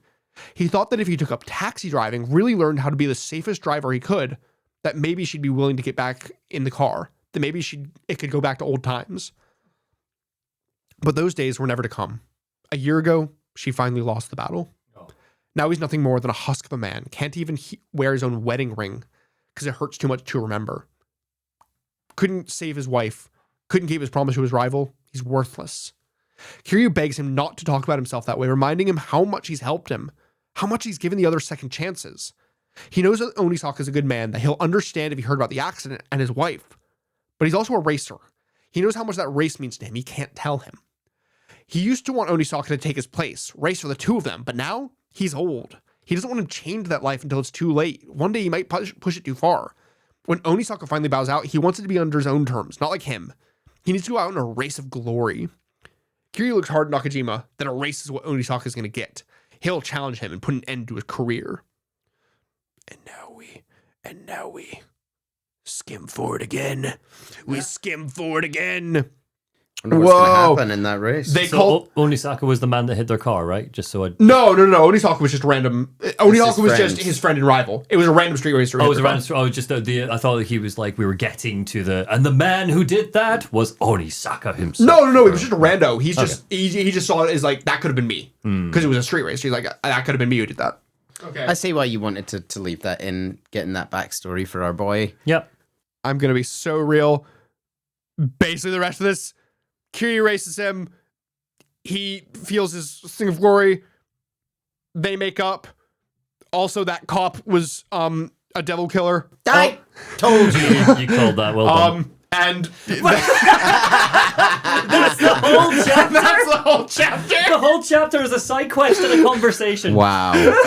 I also forgot to mention that the three, Onisaka, Nakajima, and the cop, they called themselves the Three Musketeers. And Wado thought he was cool, and so called himself their D'Argenton. D'Artagnan. Sure. D'Artagnan. D'Artagnan. D'Artagnan. Chapter 3. The plot unfolds. Thank God. 3 chapters in, we're getting plot. I love how I knew that was going to be the exact joke made. Where does 5 rank for fans? For myself and for a lot of people, it sits A tier. Wow, okay. It's got a lot of highlights. It's got some of the best gameplay. And it's got a lot of gameplay variety. I think that it will feel a bit slower as a lower dump than it does when you play the game. Okay. But well, we loved 3, so we'll see. It's true. Chapter 3, the plot unfolds. Early summer 2011, Okinawa. The Morning Glory Orphanage. Is this a flash forward or a flashback? Flashback. Okay. Kiryu leaves through the front gate with a small duffel bag, walking across the road to the beach where Haruka sat looking out over the waves, sitting next to her. You're really going, huh? She doesn't understand why, but he tells her that she'll be in high school next year. Taichi and Koji will graduate junior high the year after. Y'all don't need an adult looking after you anymore. What? I just need to remind myself this man has no context for what parenting is. They don't need a parent. They're going to be in high school. You're 14 now. Grow up. And don't assume that I'm doing this for your sake. I'm just getting tired of all this babysitting. Liar. I can see it in your face. Believe it. This is the best thing for me. Your going into show business has nothing to do with it. She doesn't believe him, thinking that there's obviously more. Is it the money? Seems that some Park-san said that they'd have all the money they needed, but only if Kiryu left. That's why, isn't it? She can say he's only lying for their sake, but she thinks that she of all people deserves the truth. Kiryu breaks just a bit, saying how Taichi wants to skip out on school to get a job. And not just him, even the youngest ones have been talking about needing to find work. They're all willing to sacrifice their futures to protect Morning Glory when Haruka goes. She's their ray of hope. If she came back a star, nothing would make them happier. But they're too young to be throwing away their futures. And if Kiryu can save them from doing that, then Haruka tries to say how they all want him there with him, which he does genuinely appreciate, but says that the timing is right. He always knew that one day they'd need to go their separate ways, and so he's going because he loves her and everybody else at Morning Glory. Back in the present, Kiryu wakes up alone in his apartment, getting ready for work and heading out the door. Taking one look at the picture on the table by the door, still turned face down. He arrives at work where there's an urgent call that's come for a taxi. Kiryu heads over to find two Yakuza-looking men. As they drive, they complain to each other in the backseat about being dragged to Fukuoka only to be dragged right back before they could have any fun. They're restless, trying to get Kiryu to speed down the street. He asks if something's wrong, and they tell him how one of the higher-ups died in an accident.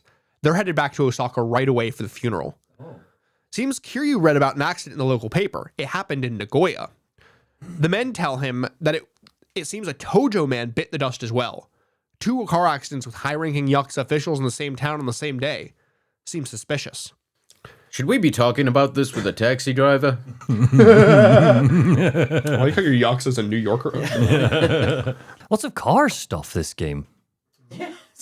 Car accident, assassination. I'm just surprised there isn't an incredibly in-depth taxi customization minigame. There is. Oh, yeah. God damn it! I didn't include it, but yes, you can customize Kiryu's taxi.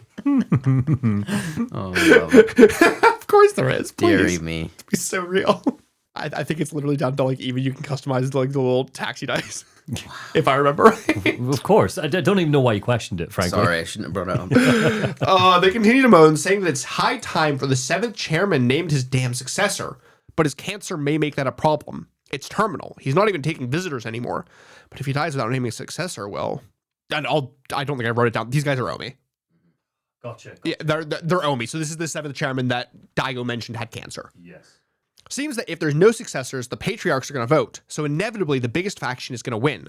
So likely one of the Watase family, the Osaka Enterprises, or the Takachi family. Captain Watase is the vanguard of the Omi, both captain of the clan, and he has the biggest herf and the most soldiers. The chief of HQ, Katsuya, rules the head of Osaka Enterprises, rules Sotenbori. And with Patriarch Takachi out of their way, the third could go to either of them. So the one who died in Nagoya is this Patriarch Takachi, who was one of the 3 in line for the Omi chairmanship. I think we're going to find out what happened there in one of the other parts with one of the other characters. Do you think? Yeah, you're right. That was really obvious. It was a silly thing to say. Sorry, I was only kidding. It's a good point. Kiryu probes a bit, learning that these men are actually... I didn't know that either. I was only kidding. Sorry, Chase. We've been complaining that this is slow and you're finally giving us info. Wow. Kiryu probes a bit, learning that these men are actually from that Takachi family, and that it was their patriarch who died in the Nagoya accident. He was a clan lieutenant, but not a massive player in the grand scheme. But it did seem that the 7th chairman liked him quite a bit. But becoming patriarch of the Omi is a big deal. Puts you essentially at the top of Japan's criminal underground. Whoever's going to succeed the 7th chairman would have to pull off something pretty big. Say, killing a high-ranking Tojo. Maybe 6th chairman Dojima? Or his right-hand man Majima? Kiryu blabs, maybe a bit too much, saying how, speaking of, it sounds like Dojima went missing yesterday. What? The Tojo have been scrambling to find him. Wait, Kiryu says that? Kiryu says that, yes. Right, yeah, this is all part of a plan. The man has no clue about that, but saying that, maybe his hunch wasn't far off the mark then. Sure seems like Watase's style. He drops off the men, trying to remind himself that he has nothing to do with Daigo or the Tojo anymore, and he heads back to the taxi company. I don't know how your 5D chess plan is going when Kiryu's telling that to himself. Just fading. Yeah, but Kiryu also sat in his own apartment and went, I wonder why you called me the 4th chairman. Like, yeah. When he knows that clearly amnesia is not what's going on here.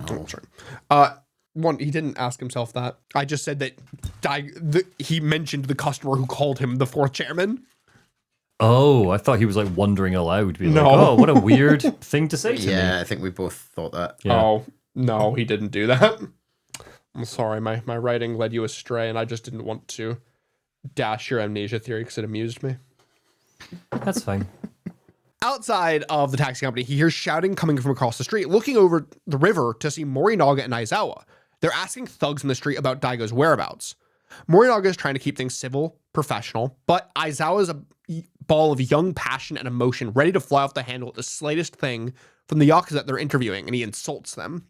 Morinaga tries apologizing, saying how he's going to discipline Aizawa, but the Yakuza is not having any of it, saying how they're going to get what's coming to them as he storms off. Kiryu watches as they go after the altercation, commenting how Aizawa really needs to learn to control his temper, and he heads home. He finds Mayumi waiting for him inside, and he's clearly glad to see her, but still continues trying to push her away somewhat. She doesn't understand. Has he met another woman? He laughs, saying how she knows that that's not his style. But doesn't she find it weird then, with them practically living together despite not being a couple? Well, then why don't they become a couple? You know I'm good and ready. Kiryu hangs his head, saying how it's not the time. But she takes it in stride, saying how she'll just wait for a good time to come around then. She gets up, going to make dinner as Kiryu relaxes with a smoke, which I put a note on your thing earlier of, Jesus, Kiryu, you've really found a new Haruka. Help out for 1 fucking second. Suddenly, there's a knock on the door. Mayumi goes to get it as Kiryu tries stopping her, saying that he will, but as he opens the door, he finds Aizawa, beaten and bloodied, with Morinaga hanging limply from his shoulder. Aizawa begs him to help, saying that he'll explain how he found him later. Morinaga looks up at Kiryu, saying how he told Aizawa not to impose at him before losing consciousness and falling on the floor in a heap. Where do I go for help? Probably the guy that beat us up earlier. Good plan. Kiryu leaves Morinaga with Mayumi as he heads out with Aizawa, who tries apologizing, saying how he couldn't take Morinaga to a hospital. He didn't have anywhere else to go. Kiryu doesn't care about that, though. He just wants to know how the fuck they found his house. Seems that they've actually had his address the whole time from back when they were trying to find Taichi Suzuki, but Morinaga wanted to do things right, up to code as representatives of the Tojo clan. That's why they approached him at work, instead of, showing up at his house. He explains that it was Yamagasa men who got the drop on them. The family's been attacking the Tojo right and left since Daigo met with Patriarch Madarame. The higher-ups may all be okay with the alliance, but none of the men on the street are keen on it. He says how he wouldn't turn to the Tojo as well. They were meant to be Daigo's bodyguards. There would be hell to pay for him going missing. So they know Daigo's missing. The Tojo doesn't.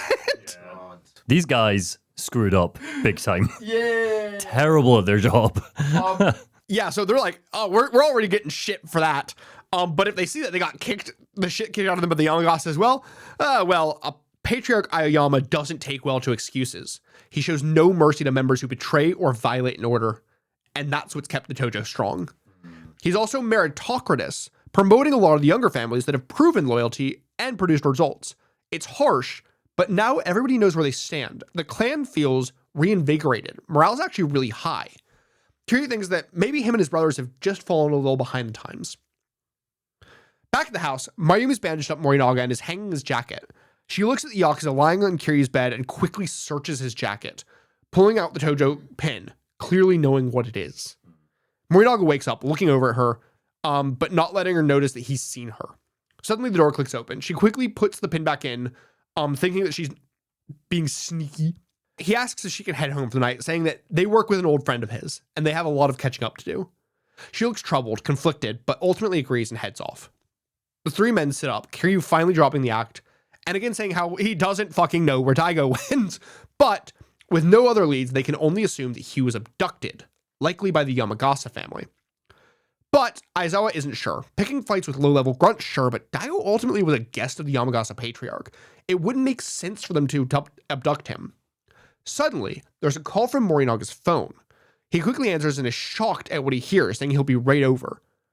Aoyama is taking over as acting chairman. It seems a bit preemptive. Daigo's only been gone 2 days. But the execs must be rushing to finalize this alliance. All feels very fishy, though. All part of Daigo's plan. Daigo. They head off for a midnight meeting, thanking Kiryu for his help. He apologizes for not being able to help more, but Morinaga is just glad to hear Kiryu hasn't really given up on Daigo. Before he can go, though, Morinaga turns, saying that he has one more thing to tell Kiryu. That Mayumi girl, Kiryu gives him a look, nodding. So you know. Good night, then. He bows and takes his leave. The next day, Kiryu's walking through town when he's approached by a man asking if he's the Nagasu Taxi's Suzuki-san. Kiryu confirms, and the man pulls a badge. Osaka PD. Right. Okay. He introduces himself as Kazuhiko Serizawa, saying that he's looking into the disappearance of Tojo chairman Daigo Dojima, and he has witnesses placing him in Kiryu's taxi just a few nights ago.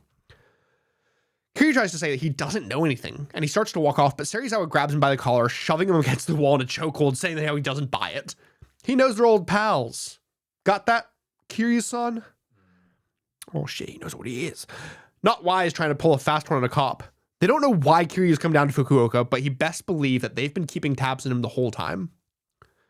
Kiryu's confused as to what an Osaka cop's doing all the way down in Fukuoka, but seems that Serizawa was transferred here on account of the Omi captain, Watase. Seems that the captain is down here in Fukuoka.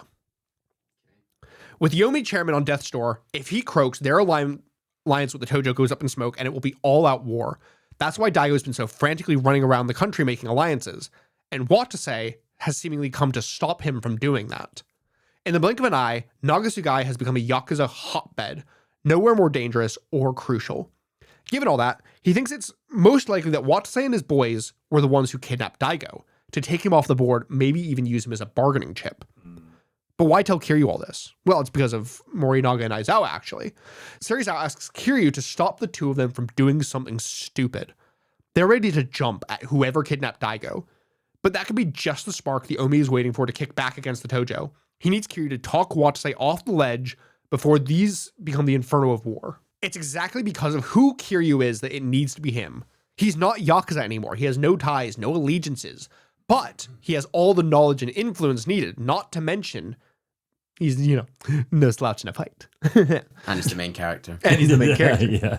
I do appreciate that, obviously, with 4, we waited quite a while to finally pick up with Kiryu. I do like that in a game where we're going to have 4 or 5 protagonists or whatever, Kiryu is going to be, we kick off with Kiryu. They don't pretend, You're like, here he is. Yes, there he is. Do you like that? Yeah. Look at him. There he is. Drive taxis now. Dangle. Jiggle, jiggle, jiggle. He's doing street racing for 10 hours. It's actually close to like 20 or 30. It wouldn't do anything if the police arrested an Omi officer, hence why they've come to him, hoping to resolve it as peacefully as possible. Besides, if they manage to calm these waters, maybe they can finally restore the Osaka PD's reputation. Seems one of their female officers got a bit too comfortable with a famous Yakuza a few years back, and they've been groveling at Tokyo PD's feet ever since. Weird. What's that about? You know what that's about. Yeah, remind me. Yakuza 2. Kiryu's girlfriend. Oh. Yeah, you don't remember Yakuza 2, Neil? Was that about 18 months ago? Yeah. Remember Yakuza 2? I thought you guys listened to every single episode before each one of these recordings. No, occasionally I'll dip into the latest one. Yeah, that is genuinely not possible. Time-wise, I don't think. Not even like the latest slate. Not even like Yakuza 4. You just watch Yakuza 4 Part 5. Yeah. And nothing. Yeah. How did it end? Okay, cool. Well, Kiryu is nice and guilted into helping now. So Serizawa tells him that Watase is over at a cult called Olivier. Kiryu freezes hearing the name. That's Mayumi's club. Serizawa wishes him luck and heads off, and Kiryu makes a beeline straight for Olivier. He heads in, going to the tables in the back where Watase's boys are knocking back drinks, and he tells them that he wants to speak to Watase. They obviously thinks that he's Yakuza and start laughing maniacally when he corrects them, saying that he's a taxi driver. Lucky for him, though, Watase's just got back. They all stand as he returns from his bathroom break, going on about how one drop of the good stuff gets him swiveling. Must be getting old. He sits, and one of his men points out Kiryu, saying that he doesn't think that he's an average taxi driver. Watase leans forward, lowering his sunglasses. Well, ain't this the damnedest sight? Take a nice long look, boys. Our friend here's a living legend. He knows exactly who Kiryu is, getting up to bow to Kiryu as he introduces himself. He laughs, saying how he didn't think that Kiryu would track him down first. See, they're not just out for drinks and laugh. They were actually out here looking for Kiryu. Kiryu cuts the crap and asks where Daigo is, but Watase simply shrugs him off, saying, "Oh, you don't know? Well, better go asking your Tojo buddies then." Watase genuinely seems like this is the first that he's actually gotten proper confirmation that Daigo was missing. He doesn't actually seem to know anything about this. Watase does, though, see the picture forming. Kiryu thinks that he kidnapped Daigo and isn't going to be willing to hear his side of the story. Guess this is only ever going to end one way. He raises his arm, summoning his boys, saying to show him that the dragon still got a spark of life left. Now, Kiryu obviously, sparks all over them. And while Watase leans back. Late night one. Shut the fuck up. While Watase leans back, reading coolly from the menu while Kiryu fights. He shouts over to the waiter, ordering their finest bottle and telling Kiryu to sit. He's going to treat him, not like they're in a rush anyway. The waiter comes over with a bottle, Watase taking it, saying how much of an honor it is to be drinking with Kiryu. Can't be drinking any old sewer water. He takes a sip straight from the bottle, offering it to Kiryu. Kiryu punches the bottle, shattering it and splashing its contents all over Watase. You're a real charmer. Kiryu tries, saying that he prefers drinking alone, but nah. Watase knows that he was just in here a couple days ago, drinking it up, having a grand old time with Nakajima. He assumed Kiryu'd show him the same company. Real punch in the gut. Wait, how does he know that? Well, via Watase's sworn brother, of course. The Tojo clan's chief of HQ and now acting chairman, Aoyama. Right. Dojima's pet secretary. He's been keeping tabs on Kiryu this whole time. So Aoyama is the one who's known that Kiryu was down here. Kiryu has, I still believe that this is a 12D chess move by Kiryu and that he expected to get found. But if he didn't, this has gone terribly for him. Yeah. Everybody knows who he is, where he is. He's done a terrible job of it. The police know, the Yakuza know, his neighbors probably know. And he seems to be partnered up with a mysterious woman because as Yakuza, we have to do a mysterious woman. Yeah. But also, I want to point out what is his Bond girl. White pinstripe suits always feel like they conceptually should be the coolest thing. They never look good, do they? Oh no, Watase is one of the coolest looking characters in the series. Oh no, Watase's great. In this vibe, yeah, absolutely. But I don't. He is also a man wearing sunglasses indoors. There is a level of corn and cheese associated with this man that I appreciate. It's actually just transition lenses. They are, yeah. just his glasses. Yeah, in a nightclub. Love it. He came from a really sunny potty break. They're like in a nightclub and it's actually like 1 in the afternoon outside. Yeah. He's just gonna piss in the street. Like Las Vegas casinos, they don't let you know what time it is. Yeah. Seems that he's finally got Kiryu's attention. He sits opposite Watase and they begin to talk. Seems that him and Aoyama swore their oath about a year ago at the behest of the 7th chairman. Watase obviously massively outranks Aoyama, so it made him want to vomit at first, but the Omi chairman insisted, called a strategic alliance. With the chairman on death's door, he's doing what he wants now. Don't get it twisted, though. He's not here to participate in Aoyama's plan to get rid of Daigo. He couldn't give less of a shit. He simply heard that Kiryu was here and came running. Just wants a fucking fight. He's got his sights set on the long game, the war with the Tojo after he inevitably becomes the 8th chairman. What he wants is somebody at the top over there worthy of fighting him. Kiryu doesn't understand. It will be Daigo as it always has been. Then we have a problem because fighting a weak-ass clan led by a weak-ass man ain't worth my time. Don't talk that shit about Daigo. Weak-ass man. Oh, yeah, you're on the same side as the baddies. Yes. Good one, Chase. What am I not? Let's be so real. Look back at the history of the Tojo v Omi. The Omi's always been the larger clan. More money, more resources, more territory, but they could never claim Tokyo. Never come out on top. And why was that? Because the Tojo owed all of their strength to Kiryu. Which does not explain all the years pre-Kiryu joining the clan, but I mean, he's been there since the 80s. He's been there since the 80s. A long time. I mean, the Tojo's been there since what, the 50s, 60s? Look, everybody roots for an underdog, and the Tojo apparently are now an underdog. Kiryu tries insisting that it's been Daigo protecting the Tojo, but let's be so fucking real. Yeah. Nobody believes that crock of shit. Look, I love Daigo, but that is so not true. Yeah. And what's even more, Kiryu has no ego, even less ambition, yet every move that he makes draws crowds. He's not going to mince words. He wants Kiryu to rejoin the Tojo. Right now, they aren't worth fighting, and if he wants to prove that he's greater than the dragon of Kansai Ryuji Goda, he needs to make an impact. A big rival to make everybody wake the fuck up. Kiryu flips the table, grabbing Watase by the tie, saying how he's figured him out. He kidnapped Daigo to force him to rejoin. Watase grabs his arm, saying that he doesn't know shit. He jerks it away, clearly overpowering Kiryu for a moment. He doesn't give a shit where Daigo is, but if Daigo kicks the bucket, the Tojo's going to implode. And what good's fighting a war against an enemy that's already dead? Oh, I love that. that. Ain't the Yakuza way. I like this guy. I love that as a character motivation. Yeah. I love that. I arc, want to make that you trope. your strongest self. Yeah. It's very Dragon Ball, Yeah, actually. yeah.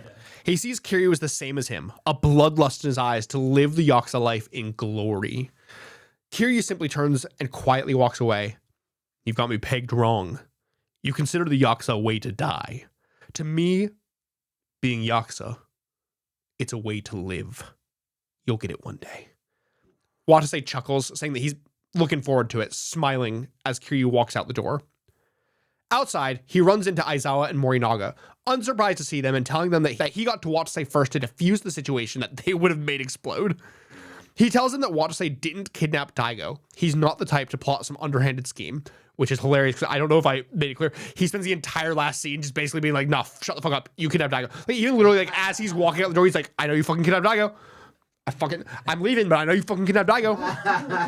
And he walks outside and immediately goes over to him and he's like, he's not the guy.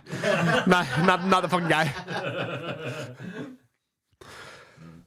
The men are hesitant to believe, but they ultimately decide to trust Kiryu.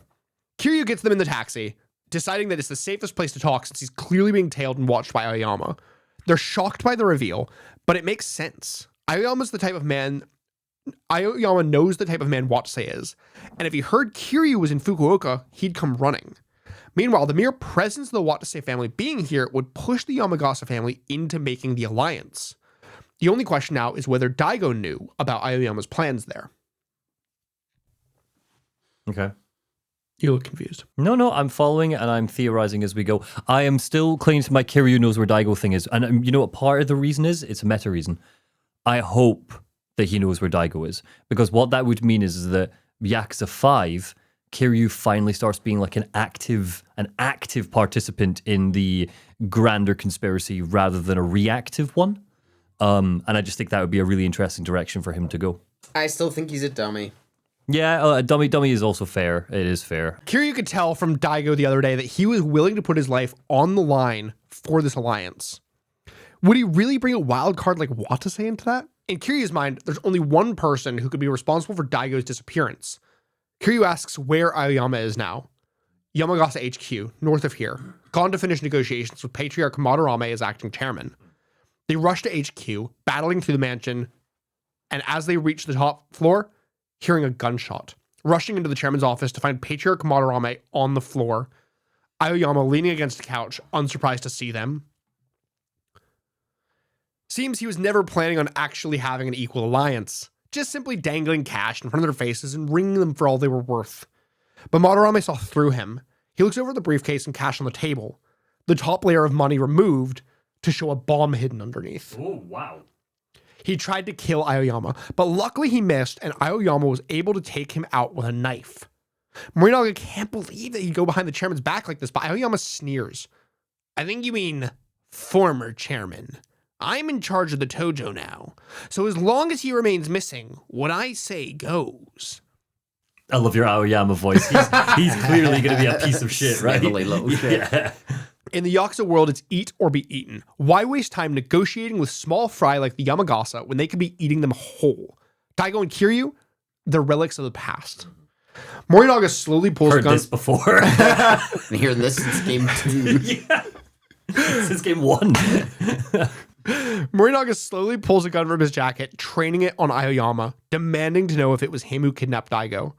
Aoyama looks at him with a cold expression, reminding him who's on top of the Tojo. Think you can just shoot me? He goes to reach into his own jacket, and Morinaga reflexively unloads the entire magazine one after another. What?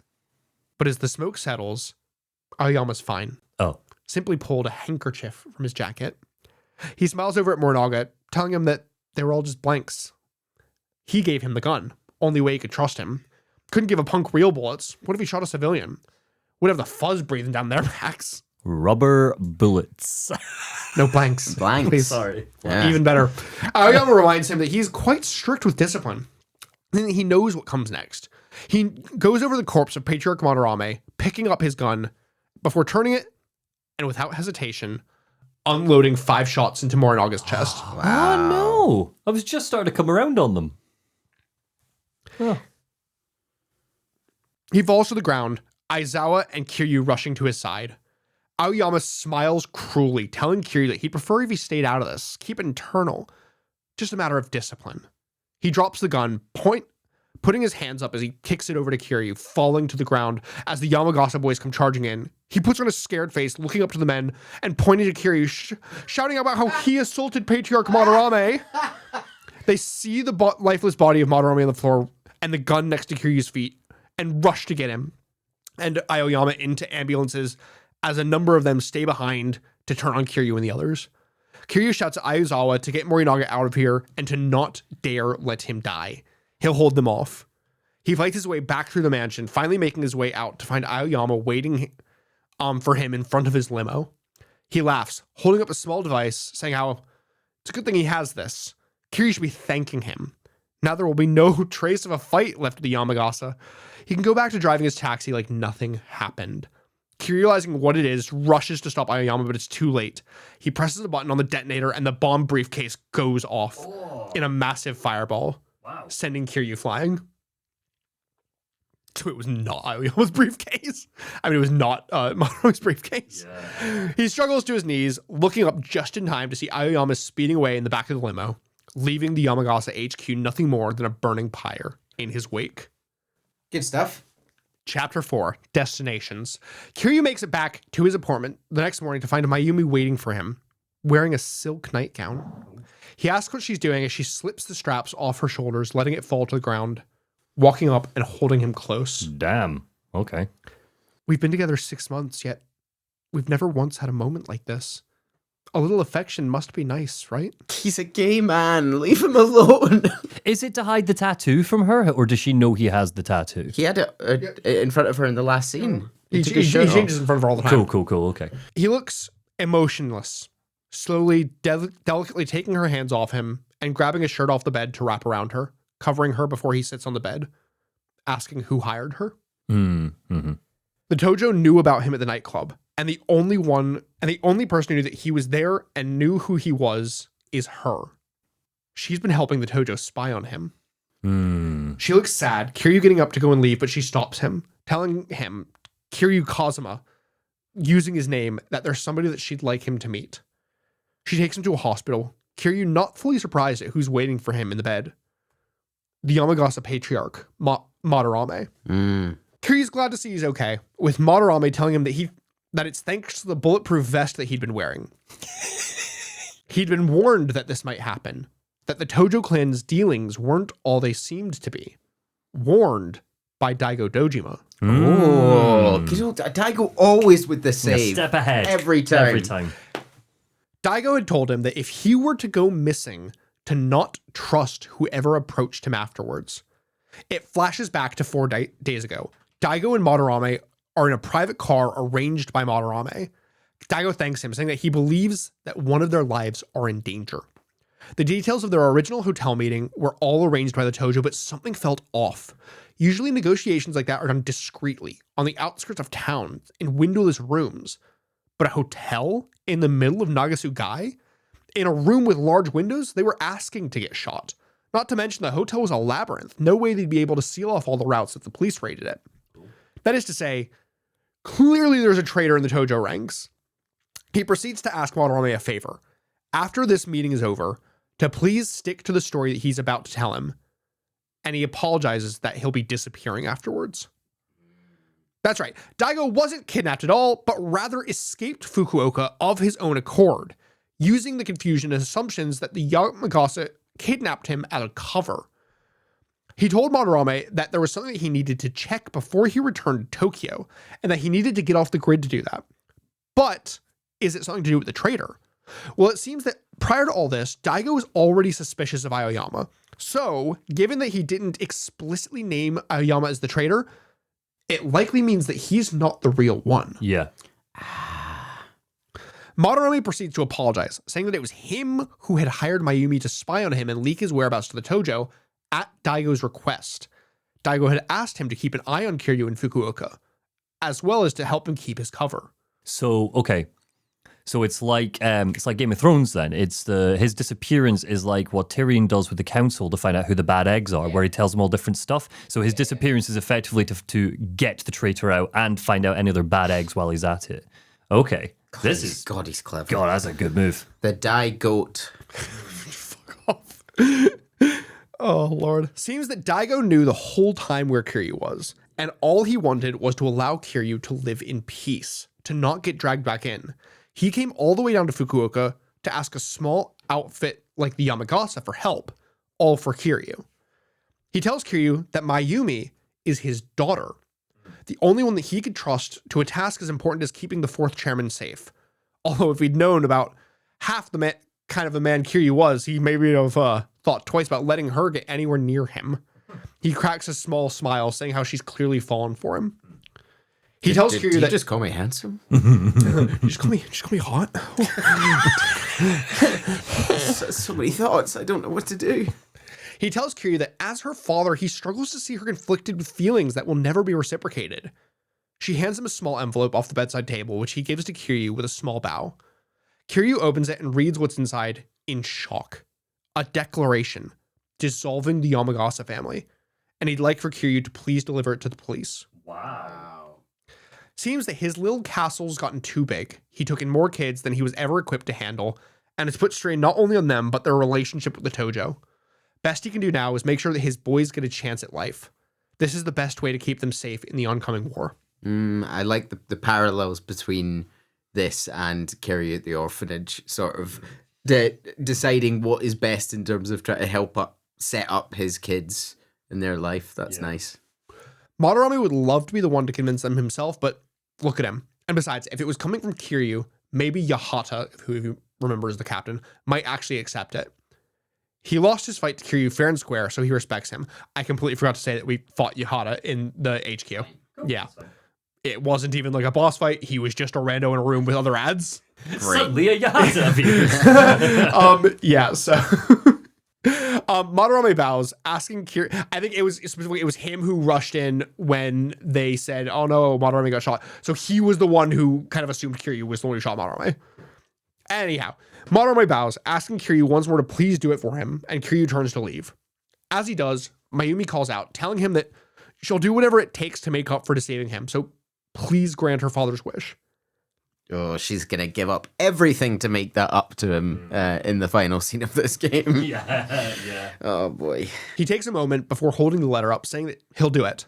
Maybe he does have a soft spot. And besides, he's glad to know that he wasn't alone here. And regardless of why, he's glad Madarame put a good woman at his side when he was at his lowest.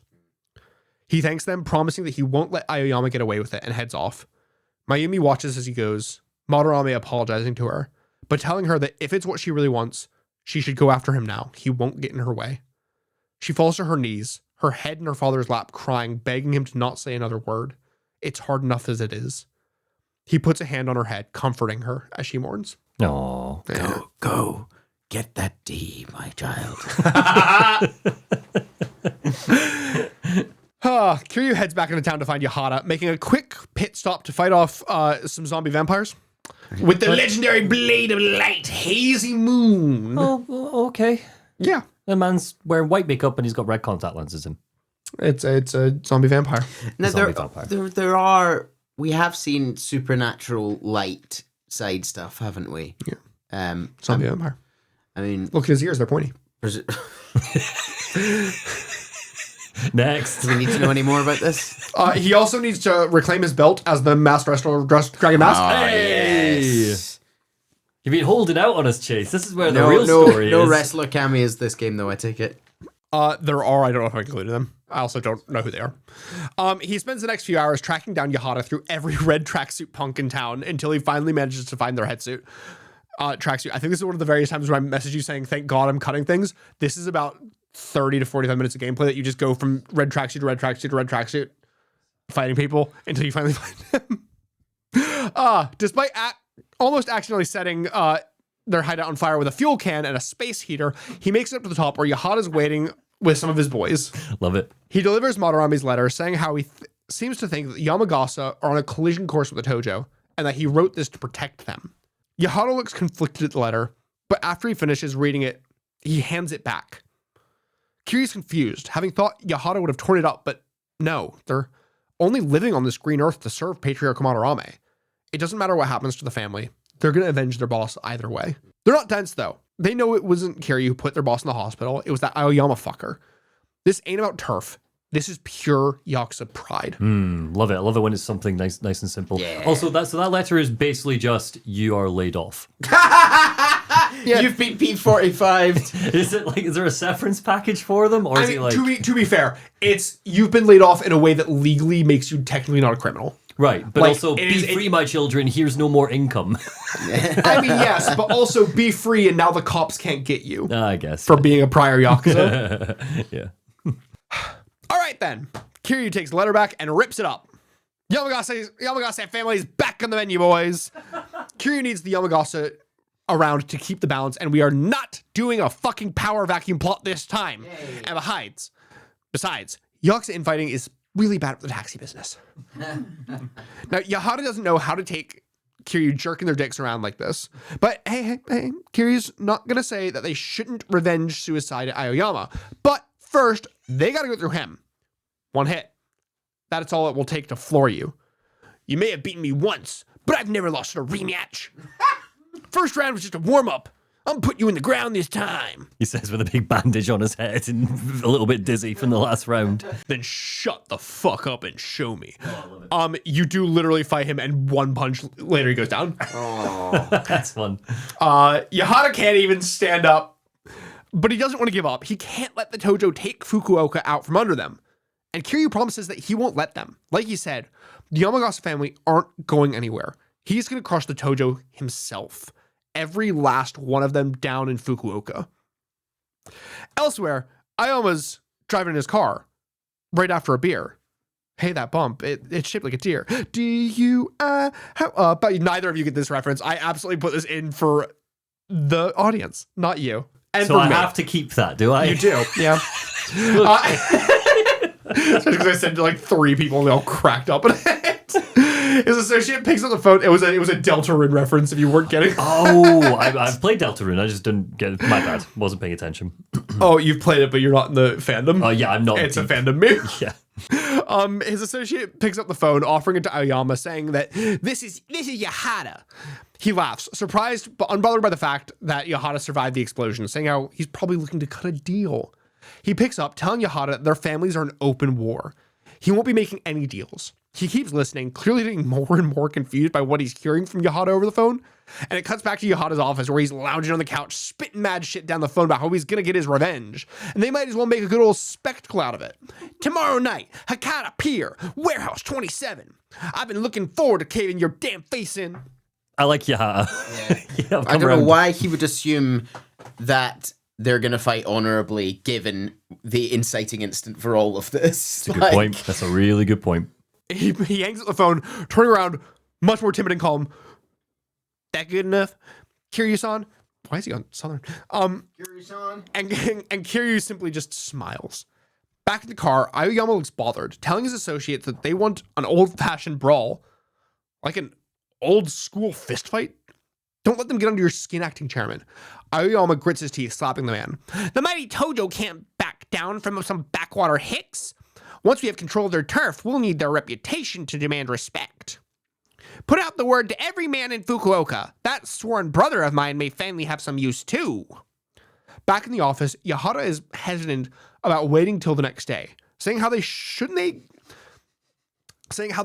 give the Tojo a chance to regroup, but Kiryu needs some time to sort a few things beforehand. A lot of people have helped Kiryu since he got to Fukuoka without even knowing who he was. He needs to set things straight with him, and he doesn't want to make things worse for him. Yahara says that he'll round up all the boys he can, and they agree to meet the next day at the pier. Kiryu heads first to Nagasu Taxi. Nakajima gave him another lease on life. He can't let anything happen to him. He goes in and offers his resignation. He says how Nakajima likely knew that his name wasn't Suzuki and that he's actually an ex-Yakuza of the Tojo clan. He tells him about his clean start, the orphanage in Okinawa, and how it all led him to Fukuoka. Nakajima sits quietly, listening as Kiryu warns him that war is about to break out here in Fukuoka. He can't let word get out that he works here, so he needs to quit before they get any trouble, and he's sorry. Nakajima looks at him with fire in his eye. Yeah, so am I, because you ain't going nowhere. He sees Kiryu as part of the family they've got here. Nakajima wants the people working for him to live life true to themselves without holding anything back. He knew Kiryu wasn't an ordinary guy from the get-go, even suspected this day might come eventually. But he's running a damn business here. He can't afford to lose a good man for no good reason. Kiryu, you're single-handedly keeping my business afloat. I'm sorry. This is about them both being gay men, isn't it? I'm sorry. This is just textual. I know what it's like. You can't live in the shadows like this. You can't. I want to encourage you to step out and we'll be ourselves. Come on. This is the queerest reading I think we've had of Yakuza in a while. Yeah. We need Pocket Racer Circuit Fighter back. 100%. Where is Goro Majima? Oh, I have a feeling that will be in a while. Is he a playable character in this? No. Oh, boo. He's hardly ever really, is Yeah. he? He only has been in Zero. Yeah. Yeah. And technically that 2 side story. And Majima Pirate. And Majima Adventure Pirate, Island. yes. Adventure Island. Hello, Kitty Island Adventure. He doesn't need to know the details. He just needs to know that when Kiryu's done doing what he needs to do, he's going to come back to them, no matter what. Now that's settled. Better take care of any other loose ends before the big task, eh? Oh, and he says that you can take one of the company cars, no problem. Cute. Despite Kiryu saying that he had several people to talk to, that is literally the only thing he does. Kind of sad. It's the only person he knows in Fukuoka. A day passes and the anointed hour approaches. A procession of Tojo cars arrive to a small army of Yamagasa boys, led up front by Yahara, who shouts at the cars for that bitch-ass Ayama to show himself. The men shout back that all these backwoods hicks aren't worth the acting chairman's time.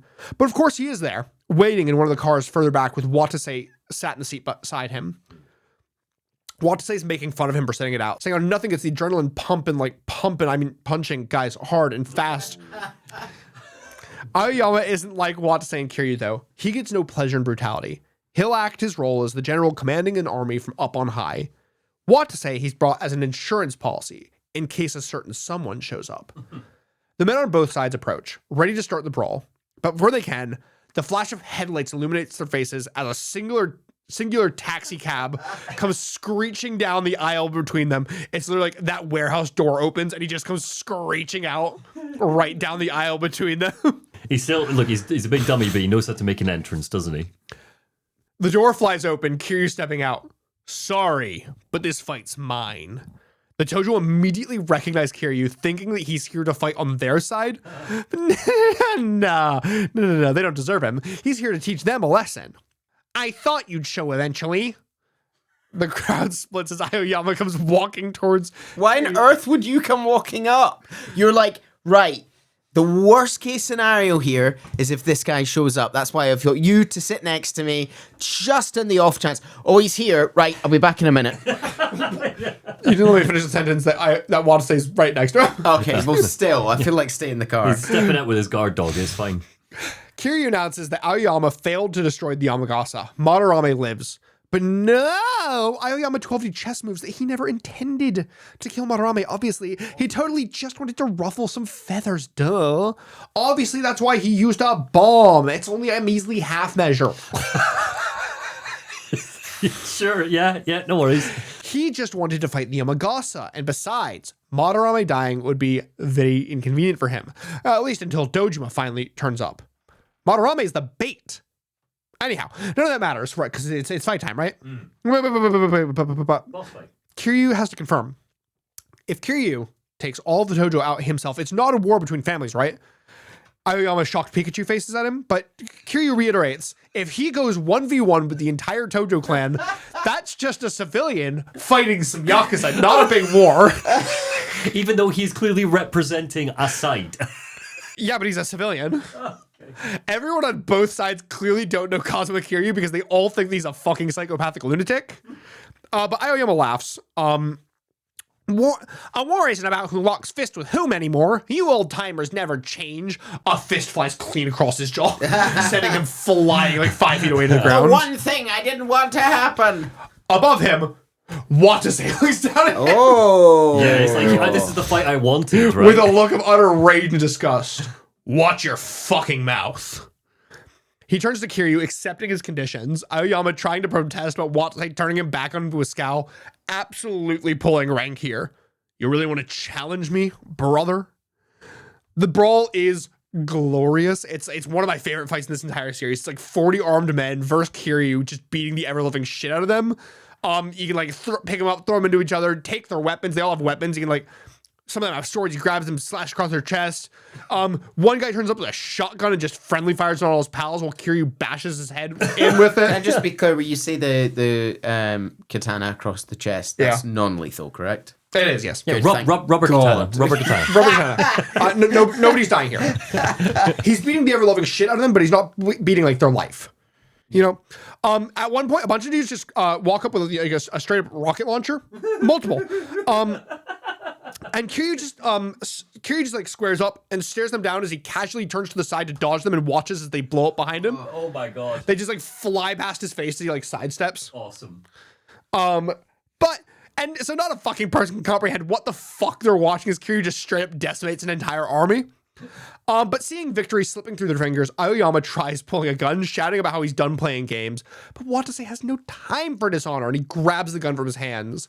Kiryu won this fight fair and square. To shoot him now would be to tarnish Watase's name as a witness. Aoyama tries going on about how this wasn't the deal. Doesn't Watase want to fight Kiryu? And Watase smacks him across the face again with the gun, shouting how, I'm not your soldier. When I fight him, it will be on my terms, you fuckwit. Oh, okay. Fair enough. Kiryu picks up Aoyama from the ground, beating him again and again straight to the face, leaving him bruised and bleeding, begging for mercy. He throws him up against the car, beating him further, cornering him as Aoyama tries to escape. He looks up at Kiryu with pleading eyes. They said you never kill, that you're merciful. Kiryu looks at him with a completely neutral expression. Who told you that? His fist draws back and plows into the window of the car behind him. Aoyama cowering in his hands as the blow lands right past his ear because Cosmic Kiryu does not kill. I don't know who told you that. Don't know who told you that. Except I'm just about to prove the rule. That's an awesome moment. Yeah, That's really cool. Yeah. Yeah. Have I been hyping up the Cosmic Kiryu does not kill for 5 years for that? Yes. Yeah, that's awesome. Is that an acknowledgement by the devs of the beam? fan joke? Yes, it is. Yeah, cool. Yes, it absolutely is. Yeah, that's really fun. Because it's never textual in the series that Kiryu doesn't kill people. Never once. Wait, so all of the comments we got on the Yakuza 0 videos, all the really annoying comments, they'll be like, actually, he does kill. Is that just because of he says, who told you that, which implies that he has, in fact, murdered people in the past? No, it's just really obvious that he's killed a lot of people in the past. You kill people in these games. Oh, okay. I mean, you really think that these people you're like throwing into like slashing across the chest with swords and shooting in the chest are Rubber winning? bullets. Rubber bullets. Rubber bullets in the text. I can hide from my past all I want, but no matter how much I hate it, I'll always be Yakuza. Being clever only gets you so far in this business. Just remember, this is your last warning. I'm just like casually fist through broken glass on the other side. And remember, big fist beat big brain. Kiryu walks away, leaving Aoyama fallen on the ground moaning. Why me? If I had known this was going to happen, I never would have agreed. Kiryu stops, turning over his shoulder. What, lose? If I knew I was going to lose, I would have done this. But he doesn't need to deal with it as Watase runs straight to Aoyama, grabbing him by the collar and dragging him up from the ground, slamming him against the car. Quit your whining! You want to helm the Tojo clan? Then you're going to have to grow a pair.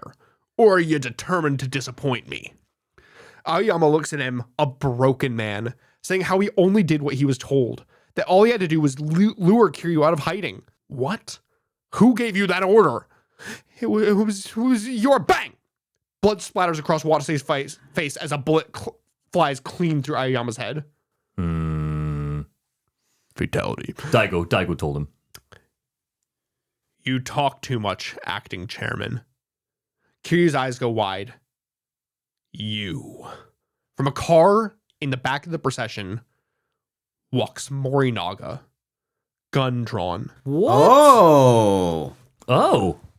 I hadn't planned on seeing you again like this. Fourth chairman. Kiryu tries to walk towards him, but he fires, just barely grazing his ear. One more step, and the next one is through your brain. What's your game here? How long have you been betraying Daigo? Betrayal, you say? The chairman's the one who ran off, left his men to fend for themselves. If you ask me, that's the real betrayal. Was Aoyama shooting him just all part of this grand act? My job was to get you here, just where you needed to be. Just like Chairman Madarame, I was prepared for every scenario. As for Aoyama, nobody likes a Yakuza with loose lips. Just a few punches and he was willing to spill all their dirty secrets. He turns to leave, Kiryu trying to stop him, but what? Does he think he's just going to tell him his plans? Kiryu doesn't give a shit about his plans. He just wants to know where's Aizawa. He's not the kind of man who would backstab like this. If he'd known that Morinaga had turned traitor, he would have told Kiryu no matter the circumstances. Morinaga turns away. He truly was one of the good ones. But he knew too much. Too much to turn the other way. He's up on Mount Inube, 6 feet under. I buried him with my own hands. He deserved that much. Wow. In a rage, Kiryu charges Morinaga. He shouts how he told Kiryu not to move, firing off a shot into Kiryu's thigh. He falls, Watchsight catching him, shouting to leave him, that he isn't worth it. Morinaga lowers his gun. There's a lot I need to do before I die. And I can't have you kicking the bucket yet, just either, fourth chairman. You'll find your answers up in Tokyo. I'll be waiting, Kiryu-san. He gets back in his car, driving away as the men watch him go, powerless to stop him. 2 days later, Kiryu's back on his taxi beat, taking a break by the riverside when he's joined by Detective Serizawa, joking about it's only been 2 days and he's already back to work. Hell of a work ethic. He's heard about the fight, asking how the leg's doing as the men share a smoke. He tells Kiryu that Watase's headed back to Kansai that morning. Before he left, though, he stopped by the police mortuary to light some incense for Aoyama. Moron didn't even know that he was being used and still shows respect for his fallen brother. He laughs, saying how it doesn't really make any sense, the Omi keeping old-fashioned guys like him around, but it almost makes him proud of him. Makes all his years in the force, maybe all his years in the force have started making him sentimental. Must have been a cop or two in Kiryu's time he saw eye to eye with. That's kind of what him and Watase are like. So he's Watase's Date. Yeah. Yeah. And Date has actually been a journalist for most of his career in these games. No, he was only a journalist for like 2 years. Oh, I thought he Oh, was. he's a cop again now, right? He's a cop again. Yeah. Oh, God. Morinaga, he had the line there about like lots to do before I die. Is that implying that he is terminal somehow, or is it more that he understands that whatever actions he's taking will probably lead to his death? No, Kiryu was just about to go kill him. Oh yeah, so as in like, and he's like, hey, no, I can't die yet. yeah, I can't die. Yeah, I've got stuff to do. Cool. That's fine. I wasn't sure if he was literally a dead man walking. He tells Kiryu that Watase passed along his regards by the police, saying how he'd settle things on the Omi side, then settle things in Tokyo. He turns to Kiryu. You're going too, right? Kiryu doesn't respond. Serizawa should be the southern one in this game. That's what he's going to be. Kiryu doesn't... Oh, of course, because he's Osaka PD. Yeah, he's going to be the southern one. Kiryu doesn't respond. Just going to get back in his taxi. But Serizawa stops him. Says how they found a body up on Mount Inubo that morning. Face was too jacked up to ID as of yet. But there was a Tojo pin on the lapel. Nah. Is he sure he can stay out of this? No, that's Thingme. That's... Yeah, but the face was too jacked up to really Oh, tell. I see. Yeah. He leans up close, saying it's a crucial time, especially with Daigo missing. Kiryu may be the only one who can sail the Tojo through this storm. Kiryu looks hard at his reflection in the window before getting in. He rolls down his window, telling Serizawa that if he has somewhere to go, he'd be happy to give him a lift, but that those are the only directions that he'll be taking from him. The path he walks is his to decide. Serizawa almost looks annoyed at that comment, holding Kiryu's gaze, but ultimately says that, fair enough. But he might want to flip on the news before he decides. I think you and I are going to get to know each other real good soon. Later, he walks away, leaving Kiryu in his taxi alone. Kiryu flips on a radio, where a news broadcast is going on about a shooting incident that happened in Sapporo the prior morning.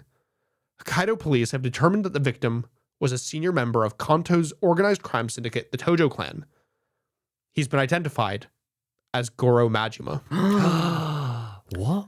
Given the victim's status as a prominent member of the large crime syndicate, Hokkaido police are taking extra precautions to determine the circumstance of Goro Majima's death. They also plan on working closely with Tokyo PD to determine the circumstances of Majima-san's death. We go now to weather. Here's our meteorologist, Hayashida-san. A look of sorrow clouds Kiryu's face as he slams his fist down on the car horn, it blaring on as the shot goes wide, showing Serizawa walking away from the car, a smile spreading across his face. Kiryu returns home, showering, and donning his classic threads, preparing for what's to come. Cool. He goes to leave, stopping as he usually does by the door and looking over at the old photograph. Finally, this time, picking it up. It's the old photo of him with the kids from Morning Glory.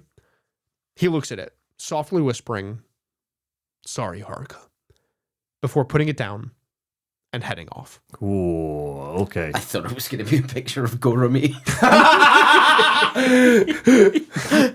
Cool. So obviously, for us, the shock that Goro Majima has been shot and killed is dampened by the fact that we know that he isn't dead, because we know the pirate game and all the future ones. And that is honestly fine. That's not a reflection of the game, because that is a very good end of part kind of twist to throw at the audience. That's really good.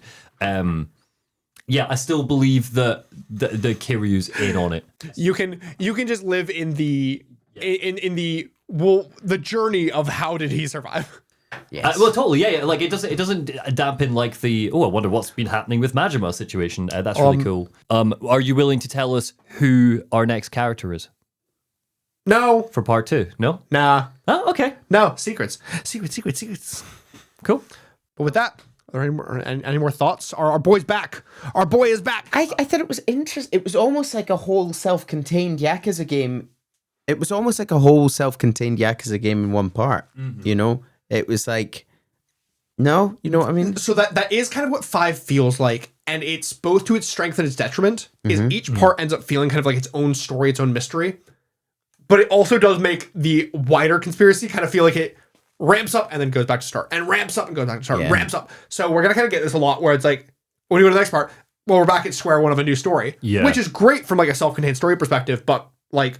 It might work quite nicely just for us with this format, because we split up into parts that each one feels a bit more self-contained. We'll see. We'll just see. It might just be a different experience. But yeah, look, I'm not loving it so far. It's good, but it's not like Yakuza 3 or Yakuza 1 or 2, where I was like, oh, I'm pretty strapped in for this. This is, I don't massively care about the Daigo is missing conspiracy, but that's also because I am pretty set in stone that I think that it's going to be impossible to figure out where this is going until the final, and now I'm the baddie, but not really, I'm also the baddie, whatever happens there. So I'm just along for the ride with it, and it's fine. I think part 2 is going to be your favorite part. Great ending to Kiryu, great chapter 4. Great ending to Kiryu. Kiryu's dead. Yeah. Great ending to Kiryu. So I take it now we just won't see Kiryu now until the final part, until the big everything clashes. Well, I don't know. Because there'll be some stuff flashback, because there's a couple of big events we need to see how they happened. Like what?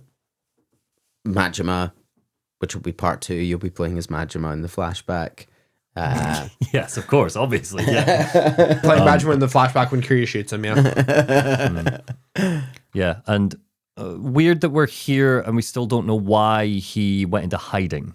Or why he changed his name and did the fake identity. Are we supposed to assume that it's just because he just wanted to a clean separation? We'll get more specific details, but we were told earlier is basically the orphanage was having money troubles, and some lady came and was like, I will give you all the money you need if Kiryu goes away.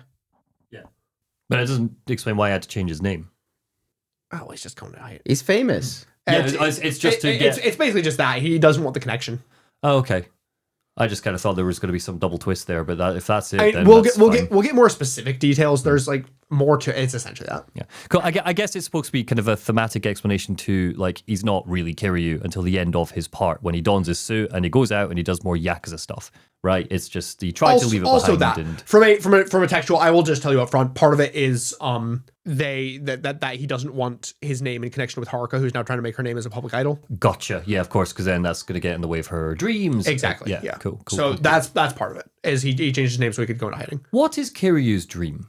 To have a family. Yeah, just to the morning glory does well and the kids are okay. Yeah, basically. Yeah, that's fine. That's fair enough. Hark and his kids are his dream. Yeah, cool. That's fine. He'll do anything for that dream. Lovely. But yeah, Cool. with that, All right. I think that we'll leave it here. Excited for part 2 when we're going to pick up with Akiyama. Roar. Thanks, everyone. Roar, Nice bang, to know. bang, bang, bang. All right, see Bye. you later. Bye-bye. Bye, everyone.